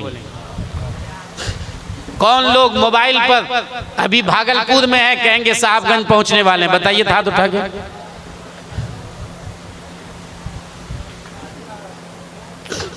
कई आज से हम लोग सच बोलेंगे। बोलिए, जोर से सब लोग बोलिए सच बोलेंगे इंशाअल्लाह। याद रखिए, सच्चाई मुसलमानों की पहचान है। हमारे आका व मौला ताजदार बथा नबी करीम सल्लल्लाहु अलैहि वसल्लम को सन 610 ईस्वी में नबूवत मिलती है। सन 571 ईस्वी 20 या 22 अप्रैल को आप इस दुनिया में पैदा होते हैं। हजरत आदम अलैहिस्सलातु वस्सलाम के 6113 साल के बाद आमुल फील में फील के वाक़ये के बाप 50 या 55 दिन के बाद आपकी पैदाइश होती है। आज से चांद के एतबार से तकरीबन 1498 साल पहले और सूरज के एतबार से 1454 साल पहले मोहम्मद रसूलुल्लाह सल्लल्लाहु अलैहि वसल्लम इस दुनिया में आए। सन 610 ईस्वी में जब आपको नबूवत मिलती है, 10 अगस्त की तारीख थी, 21वें रमजान का दिन की रात थी। आप पर जब कुरान की वही नाजिल होती है, इक़रा बिस्मि रब्बिकल लज़ी खलक़ खलक़ल इंसान मिन अलक़ इक़रा व रब्बुकल अकरम अल्लज़ी अल्लम बिल क़लम अल्लमल इंसान मा लम यअलम। और कुछ अरसे के बाद आपको ऐलान किया जाता है, अंज़िर अशीरतकल अक़रबीन, अपने करीबी रिश्तेदार को डराइए। आप कोहे सफा पहाड़ी पर चढ़ जाते हैं। आप ऐलान करते हैं, ऐ लोगो आओ जमा हो जाओ। तमाम लोग वहाँ जमा होते हैं। आप ये कहते हैं कि लोगो बताओ, मैं तुम्हारे दरमियान बचपन से लेकर जवानी तक रहा हूँ। 40 साल मैंने तुम्हारे दरमियान जिंदगी गुजारी है। सुबह भी मैं तेरे पास रहा, शाम भी मैं तेरे पास रहा। 1-2 दिन की बात नहीं है, 40 दिन की बात है। कोई ऐसा शख्स है जो मुझ में कोई ऐब बता दे कि मैं कभी झूठ बोला हूँ, मैं कभी जुल्म किया हूँ, मैं कभी किसी का हक मारा हूँ, मैंने कभी किसी मजलूमों को सताया हूँ, कोई भी एक दाग मुझ में बता दे। तुम लोग मेरी जिंदगी को देखो। तमाम लोगों ने कहा, है मोहम्मद नहीं, आप तो सादिक सच बोलने वाले हैं, अमीन अमानतदार हैं। हमने जिंदगी भर आपको सच बोलते देखा है, हमने आपको अमानतदारी का हक अदा करते देखा है। दुश्मन भी आपके पास अमानत के पैसे जाकर रखते हैं, क्योंकि उन्हें मालूम है कि पैसा आप ही के पास महफूज रहेगा। आपने ये कहा कि बताओ, इस तरफ मैं देख रहा हूँ, पहाड़ी के इस तरफ अगर मैं ये कहूँ कि दुश्मन की एक फौज है जो तुम पर हमला करने वाली है, तो तुम क्या कहोगे? लोगों ने कहा, हम बिल्कुल सच मान लेंगे। हालांकि दुश्मन की कोई फौज, दुश्मन के कोई फौज की निशानी मौजूद नहीं है, लेकिन मोहम्मद कह रहा है, इसलिए वो सच कह रहे होंगे। ये कभी झूठ नहीं बोल सकता है। ऐ लोगों, तुम किस नबी के उम्मती हो? तुम किस नबी के दीवाने हो? तुम उसी नबी के दीवाने हो जिनको सारा अरब वो भी जो कि गैर मुस्लिमों कैसर के दरबार में खड़े होकर ये कहता है कि मोहम्मद हमेशा सच बोलता है, हमेशा सच बोलता है। सबने कहा, आप सच बोलते हो। फिर आपने फरमाया कि एक अल्लाह की इबादत करो। अबू लहब वहाँ गुस्सा होता है, नाराज होकर फिर चला आता है और फिर सारे लोग चले जाते हैं। लेकिन ये लोगों बताओ, आपने अपनी जात को पेश किया, आपने बता दिया कि मैं सच्चा हूँ। कौन दुनिया का लीडर है आज? सियासी रहनुमा, आज नेता, MLA MP लोगों के सामने खड़े होकर ये ऐलान करता है कि हम यहाँ पर नदी बहा देंगे, शहद का दरिया बहा देंगे, हम दूध बहा देंगे, हम इस पहाड़ यहाँ के सड़क को सोने का बना देंगे। लेकिन है कोई माई का लाल जो लोगों के सामने खड़े होकर कह दे कि लोगों, तुम लोग मेरी तरफ उंगली कभी उठाए हो? कभी तुमने हमें चोरी करते देखा है? कभी तुमने हमें डकैती करते देखा है? कभी तुमने हमें जुल्म करते देखा है? कोई लीडर अपनी जात को पेश नहीं कर सकता, क्योंकि जो चोर है वही नेता है, जो बेईमान है वही नेतागिरी कर रहा है। ऐ लोगों, अगर कोई लीडर अपने आप को लोगों के सामने पेश करता है तो वो सिर्फ मोहम्मद रसूलुल्लाह सल्लल्लाहु अलैहि वसल्लम की जात है। आप लोगों के सामने खड़े होकर ऐलान करते हैं कि लोगों, मेरी जात को देखो, मैं हमेशा सच बोलते आया हूँ, इसलिए तुम लोग मेरी बात मानो। आज की सूरत हाल ये है कि हम अगर झूठ नहीं बोलें तो हमारा खाना हजम नहीं होता है। जिस दिन झूठ नहीं बोलें तो बहुत लोग सोच में पड़ जाता है कि आज झूठ बोले कैसे नहीं। ये सूरत हाल है। आपने फरमाया, फलियस्दुक़ हदीसहु इज़ा हद्दस। ए लोगों, बदन पर पानी मलने से काम नहीं चलेगा। अगर तुम मुझसे मोहब्बत करते हो तो जब भी बोलो सच बोलो, जब भी बोलो सच बोलो, जब भी बोलो सच बोलो।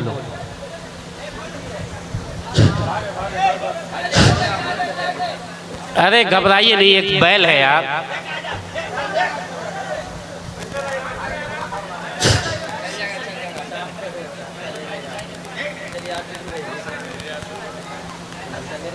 वलियुअद्दी अमानतहु इज़ा तुमिना। दूसरी बात फरमाई, अगर मोहब्बत करना चाहते हो तो जो जिम्मेदारी तुमको दी जाए उस जिम्मेदारी को पूरा पूरा निभाओ। अगर तुम मजदूर हो तो 8 घंटे मजदूरी करो। ठेके पे काम दिया जाए तो 1 दिन में दीवार तैयार, मजदूरी पे दी जाए तो 20 दिन में एक दीवार तैयार नहीं। अगर तुम मालदार हो, काम कराने वाले हो, तो मजदूर को पूरा पूरा मजदूरी दो। शाम हो, उसके पसीना के खुश्क होने से पहले उसे पूरी मजदूरी अदा कर दो। आज का काम कल पर, आज नहीं कल पैसा ले लेना। मतलुल गनी ये जुल्मन, टाल मटोल करना ये जुल्म है। अगर तुम मालदार हो, काम करने वाला तुम्हारा अपना भाई है, तो तुम कहते अपना आदमी है इसलिए 500 क्या 400 रुपए ले लो। अरे भाई अपना आदमी है तो दूसरे को 500 देते हो तो इसको 600।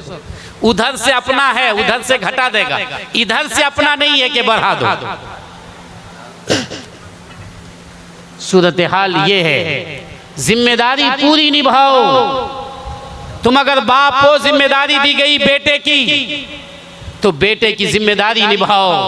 अगर वो गलत सोहबत में है, शराबी, कबाबी, गंजेरी, लॉटरी खेलने वाले, सूद खाने वाले शराबी के पास है, तो तुम उसे मारो, मार कर भगा कर घर लाओ कि तुम घर आओ। तुम्हारी बेटी अगर बेपर्दा घूमती है, गलत किस्म का कपड़ा पहनती है, तुम्हारी जिम्मेदारी है कि तुम उसको निभाओ।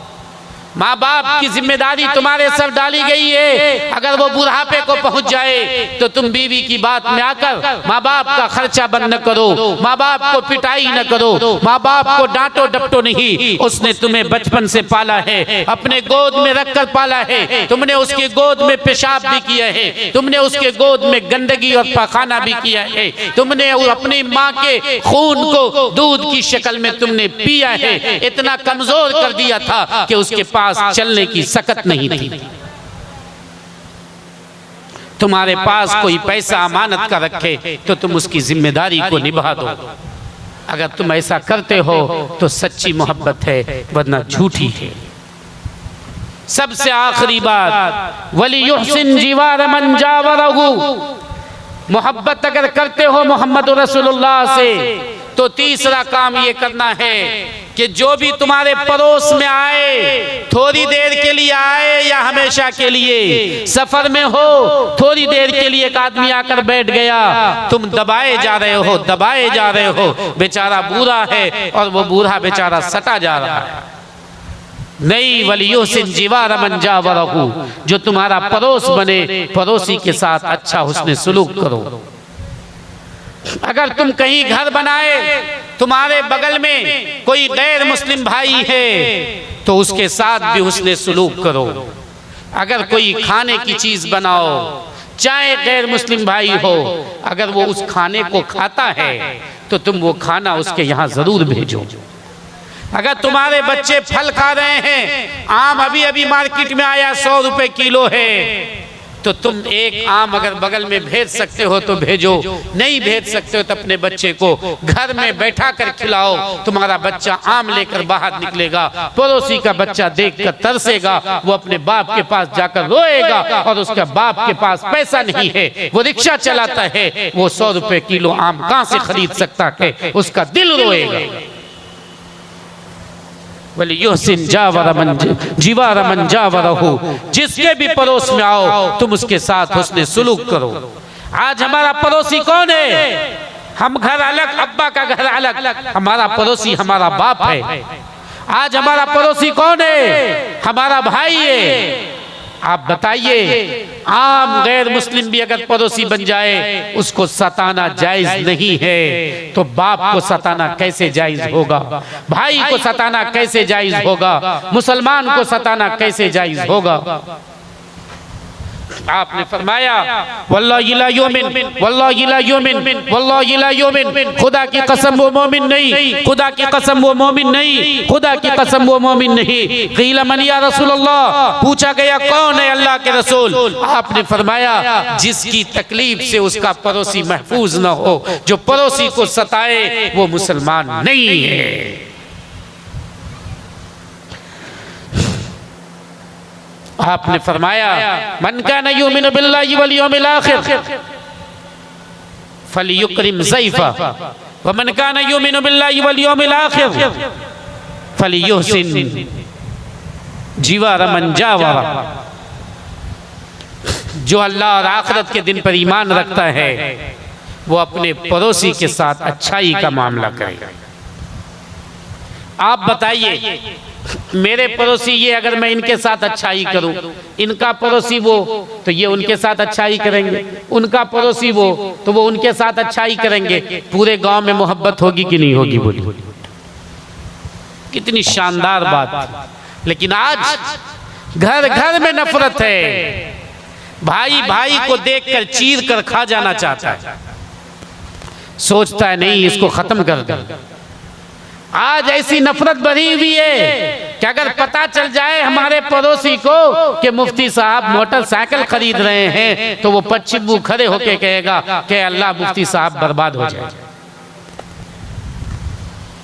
क्यों? एक गलती तो उसकी है कि मेरे बर्बाद होने की दुआ कर रहा है, और दूसरी गलती क्या है कि मैं उनको खुश नहीं रखा, मैं उनको खुश नहीं रखा, मैंने उनको सताया, इसलिए आज वो हमारे लिए बद्दुआ कर रहा है। लोगों, आप दूसरों को देखते हैं, अपने आप को क्यों नहीं देखते? आप दूसरों को देखते हैं कि वो हमारे लिए बद्दुआ कर रहा है, खुद ये भी तो देखिए कि आपने उस पर कितना जुल्म किया है। आपने क्या फरमाया? ए अबू ज़र, अगर तुम खाना बनाओ, गोश्त तुमने पकाया, आदमी 5 बूटी 5, आदमी 5 बूटी 5 पड़ोसी को दोगे तो क्या? कहा बूटी तुम खुद खाओ, शोरबा ज्यादा कर लो, शोरबा ही सही पड़ोसी को पहुंचा दो। और क्या कहा? कोई पड़ोसी अपने पड़ोसी के दिए हुए सामान को घटिया न समझे, चाहे वो छोटा सामान हो। अगर शोरबा भी दिया इज्जत के साथ ले। अगर तुम्हारे घर में पुलाव बना, हमने पुलाव थोड़ा सा भेज दिया, तुम ये समझो कि मुझे पड़ोसी ने दिया है इसलिए ये अच्छी चीज है, इसको उठा कर रखो। ये मत कहो कि मेरे यहाँ तो बना ही है पुलाव, मेरे यहाँ तो आदमी नहीं खा रहा है, गाय बैल को हम पुलाव फेंक रहे हैं, ये पुलाव लेके आ गया। आपने फरमाया ला यहक़िरन्ना, कोई पड़ोसी किसी पड़ोसी के हदिये को हकीर न समझे। अगर ये 3 काम करते हैं, नंबर 1 सच बोलते हैं, नंबर 2 अमानतदारी निभाते हैं, जिम्मेदारी निभाते हैं, नंबर 3 पड़ोसी को नहीं सताते हैं, तो समझ जाइए कि आपको अल्लाह के रसूल सल्लल्लाहु अलैहि वसल्लम से मोहब्बत है। मैं नहीं कह रहा हूँ, हम सब के आका व मौला ताजदार बता नबी करीम सल्लल्लाहु अलैहि वसल्लम ने फरमाया है कि जो इंसान मुझसे मोहब्बत करना चाहता है वो जब भी बोले सच बोले। जो इंसान हम मुझसे मोहब्बत करना चाहता है, जब भी उसके पास कोई जिम्मेदारी हो उस जिम्मेदारी को निभाए। जो इंसान मुझसे मोहब्बत करना चाहता है वो अपने पड़ोसी के साथ अच्छाई का मामला करे। करेंगे ऐसा इंशाअल्लाह। अगर वक्त रहा कभी इंशाअल्लाह तो मैं अल्लाह के रसूल सल्लल्लाहु अलैहि वसल्लम की पैदाइश से लेकर वफात तक कि आपने पहले साल में, दूसरे साल में, चौथे साल में, 8वें साल में या 6ठे साल में, 12वें साल में, 20वें साल में, 25वें साल में, 35वें साल में क्या किया, उससे हमें क्या पैगाम मिलता है। जिंदगी रही तो इंशाअल्लाह वो बात भी आएगी। वक्त बहुत हो चुका है, अल्लाह से दुआ कीजिए कि अल्लाह ताला हम सबको कहने और सुनने से ज्यादा अमल करने की तौफीक अता फरमाए। आमीन या रब्बल आलमीन। आलमीन। इकबाल बड़ा उपदेशक है, मन बातों में मोह लेता है। इकबाल बड़ा उपदेशक है, मन बातों में मोह लेता है। इकबाल बड़ा उपदेशक है, मन बातों में मोह लेता है। गुफ्तार का ये गाजी तो बना, किरदार का गाजी बन न सका। मस्जिद तो बना ली शब्बर में ईमा की हरारत वालों ने, मस्जिद तो बना ली शब्बर में ईमा की हरारत वालों ने। मन अपना पुराना पापी है, बरसों में नमाजी बन न सका। गुफ्तगू ये के खुदा है सब कुछ, गुफ्तगू ये के खुदा है सब कुछ, अमल ये के खुदा कुछ भी नहीं।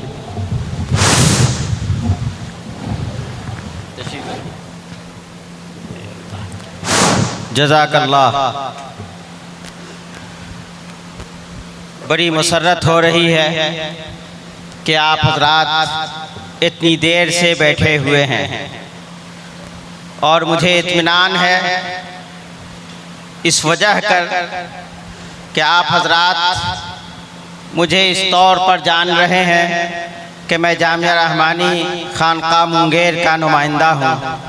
मैं जामिया रहमानी खानका मुंगेर से आया हूँ और हज़रत मौलाना मुफ्ती मोहम्मद एजाज साहब भी जामिया रहमानी मुंगेर से आए हैं। लेकिन यहाँ से मेरा दो रिश्ता है, एक ईमानी रिश्ता, दूसरा ननहाली रिश्ता।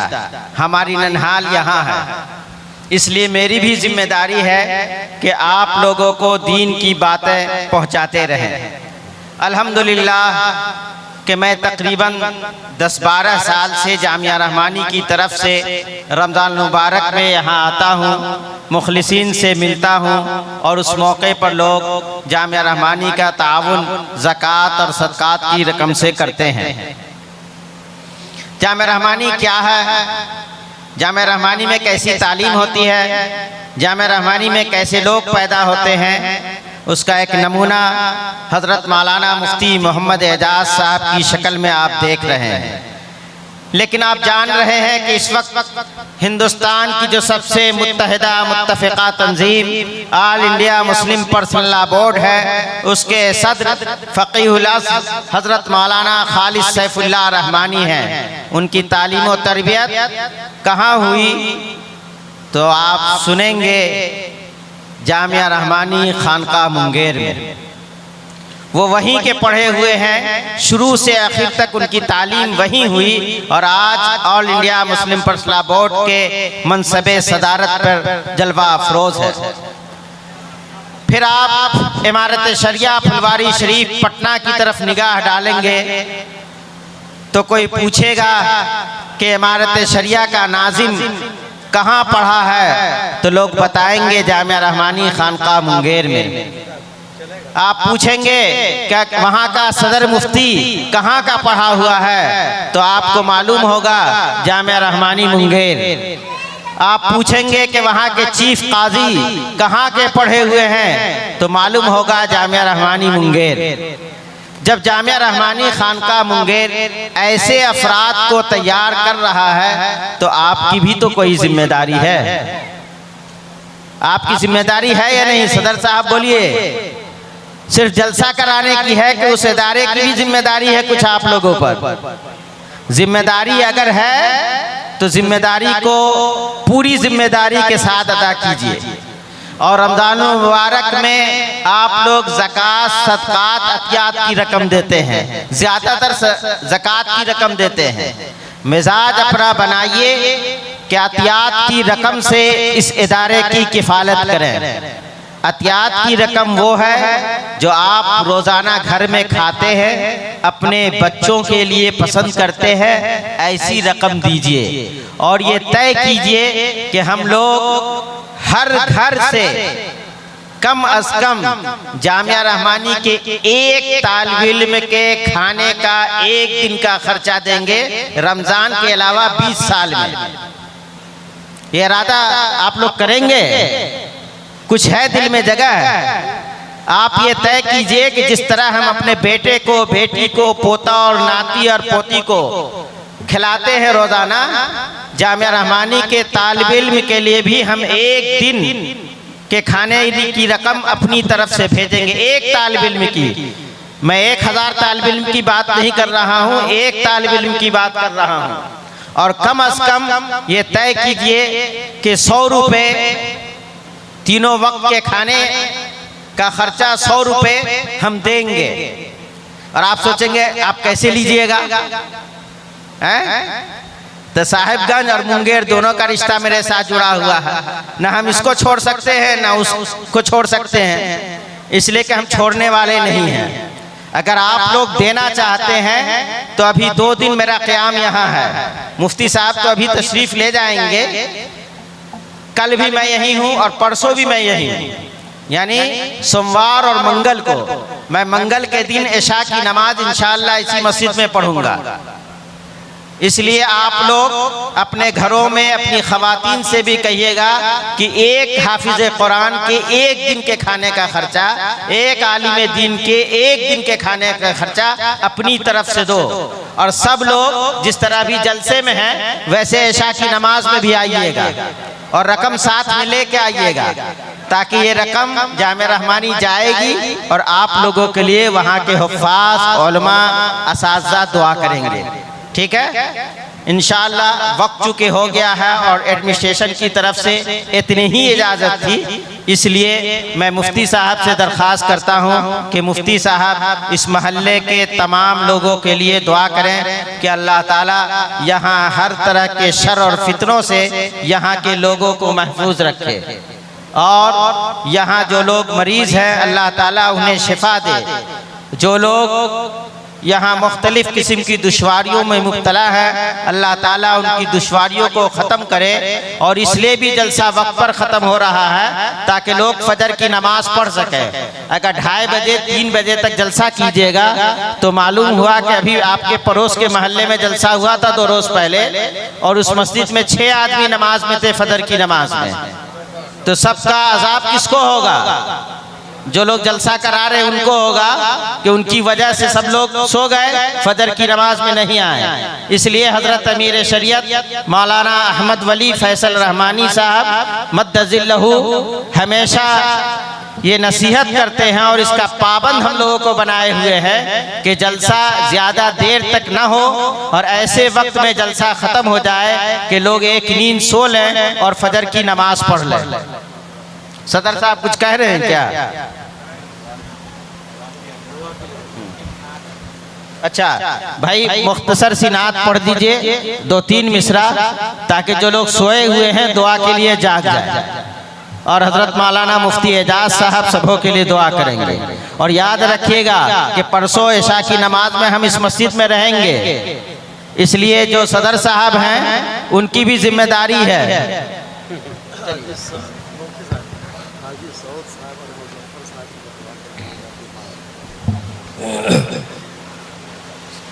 ओहदों में कुर्सियों में न कुछ माल ज़र में है, ओहदों में कुर्सियों में न कुछ माल ज़र में है, ओहदों में कुर्सियों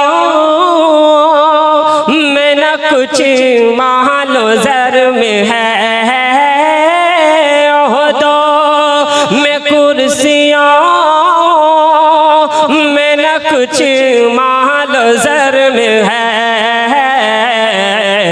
अरे इज़्ज़त तो राह सुन्नत खैरुल बशर में है,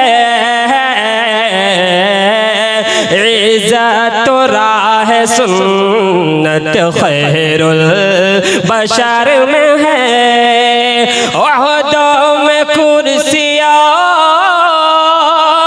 में न कुछ माल ज़र में है,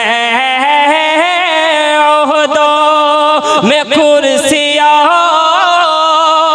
में न कुछ माल ज़र में है। अरे इज़्ज़त तो राह सुन्नत खैरुल बशर में है, इज़्ज़त तो राह सुन्नत खैरुल बशर में है। और सुन्नत की पैरवी काज से ढंग आ गया, सुन्नत पैरवी काज से ढंग आ गया। अरे रब के यहाँ तो बस वही अहले हुनर में है, इज़्ज़त राह सुन्नत खैरुल बशर में है। ओहदा में कुर्सियाँ में न कुछ माल ज़र में है, ओहदा में कुर्सियाँ में न कुछ माल ज़र में है। अरे इज़्ज़त तो राह सुन्नत खैरुल बशर में है। बड़ी खुशी हुई कि इस महल्ले का कोई नौजवान तो सामने नाते नबी पढ़ने के लिए नहीं आया, लेकिन एक छोटी सी बच्ची है यास्मीन, उसे आप सल्लल्लाहु अलैहि वसल्लम से कैसी मोहब्बत है कि वो पढ़ती है स्कूल में, लेकिन उसने एक नात याद की है और वो चाहती है कि आपके सामने वो सुना दे। आप हजरात दुआ कीजिए कि अल्लाह ताला दीन की नेमतों से और इल्म नाफे से अल्लाह ताला इसे नवाजे। पढ़ो पढ़ो पढ़ो। बिस्मिल्लाहिर्रहमानिर्रहीम। हमने आँखों से देखा नहीं है मगर, हमने आँखों से देखा नहीं है मगर, उनकी तस्वीर सीने में मौजूद है। उसने लाकर कलामे इलाही दिया, जिसने लाकर कलामे इलाही दिया, वो मोहम्मद नबी के पसीने में मौजूद है। फूल खिलते हैं पड़ पड़ कि सल्ले अला, फूल खिलते हैं पड़ पड़ कि सल्ले अला, झूम कर कह रही है ये बातें सबा। ऐसी खुशबू चमन के गुलों में कहाँ, ऐसी खुशबू चमन के गुलों में कहाँ, जो नबी मदीने में मौजूद है। हमने माना कि जन्नत बहुत है हंसी, हमने माना कि जन्नत बहुत है हंसी, और जन्नत में मदीना मौजूद है। अस्सलाम वालेकुम। जज़ाकल्लाह। देखिए इस महल्ले की बच्ची ने कोशिश की तो अल्लाह ने मौका दिया इसे आपके सामने नाते नबी सुनाने का। बड़ी खुशी होती है। यहाँ मौलाना मजहर इमाम हैं जिन्होंने जामिया रहमानी मुंगेर में तालीम हासिल की, और जामिया रहमानी ने ऐसे लोगों को, आपके महल्ले के ऐसे हाफिज़े कुरान को ऐसी तालीम और तरबियत के साथ यहाँ भेजा कि वो मदरसा हुसैनिया में दर्स व तदरीस की खिदमत अंजाम दे रहे हैं, और बराह रास्त जामिया रहमानी का फैज़ान आप तक पहुँच रहा है। मेरी गुजारिश है कि इस महल्ले के लोग अपने बच्चों को हाफिज़े कुरान बनाएं। पहले तो मदरसा हुसैनिया में उसको दाखिल करके चंद पारे हिफ्ज़ कराएं, उसके बाद उन्हें जामिया रहमानी भेजें, ताकि आपके बच्चे भी मुफ्ती एजाज साहब जैसे मुकर्रिर बन जाएं, ताकि कल को आपके मिंबरों मेहराब को आबाद करने वाला आपका अपना वारिस हो सके। आप लोग अहद करते हैं कि अपने बच्चों को हाफिज़ कुरान बनाएंगे। हर घर में एक हाफिज़ होना चाहिए कम से कम। मुफ्ती साहब दुआ फरमा दें।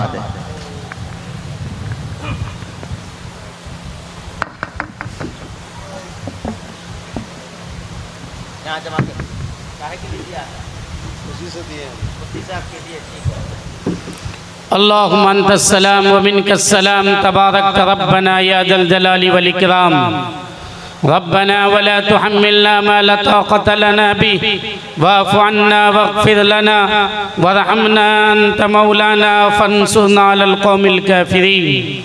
अल्लाहुम्मा लकल हम्दु अल्लाहुम्मा लका शुक्र अल्लाहुम्मा लकल हम्दु कुल्लु व लका शुक्र कुल्लु।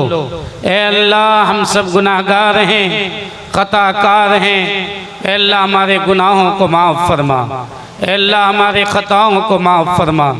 ए आलमीन, हम लोग दुश्वारियों में घिरे हुए हैं। ए अल्लाह, हम लोग तंगियों में हैं। ए अल्लाह, हमारी दुश्वारियों को ख़त्म फरमा। ए अल्लाह, हमारी तंगियों को ख़त्म फरमा। ए अल्लाह, हमें आफ़ियत अता फरमा। ए अल्लाह, हमें सुकून अता फरमा। ए आलमीन, आज हम लोग तेरे हबीब मोहम्मद रसूलुल्लाह सल्लल्लाहु अलैहि वसल्लम के ज़िक्र को सुनने के लिए यहाँ पर जमा हुए।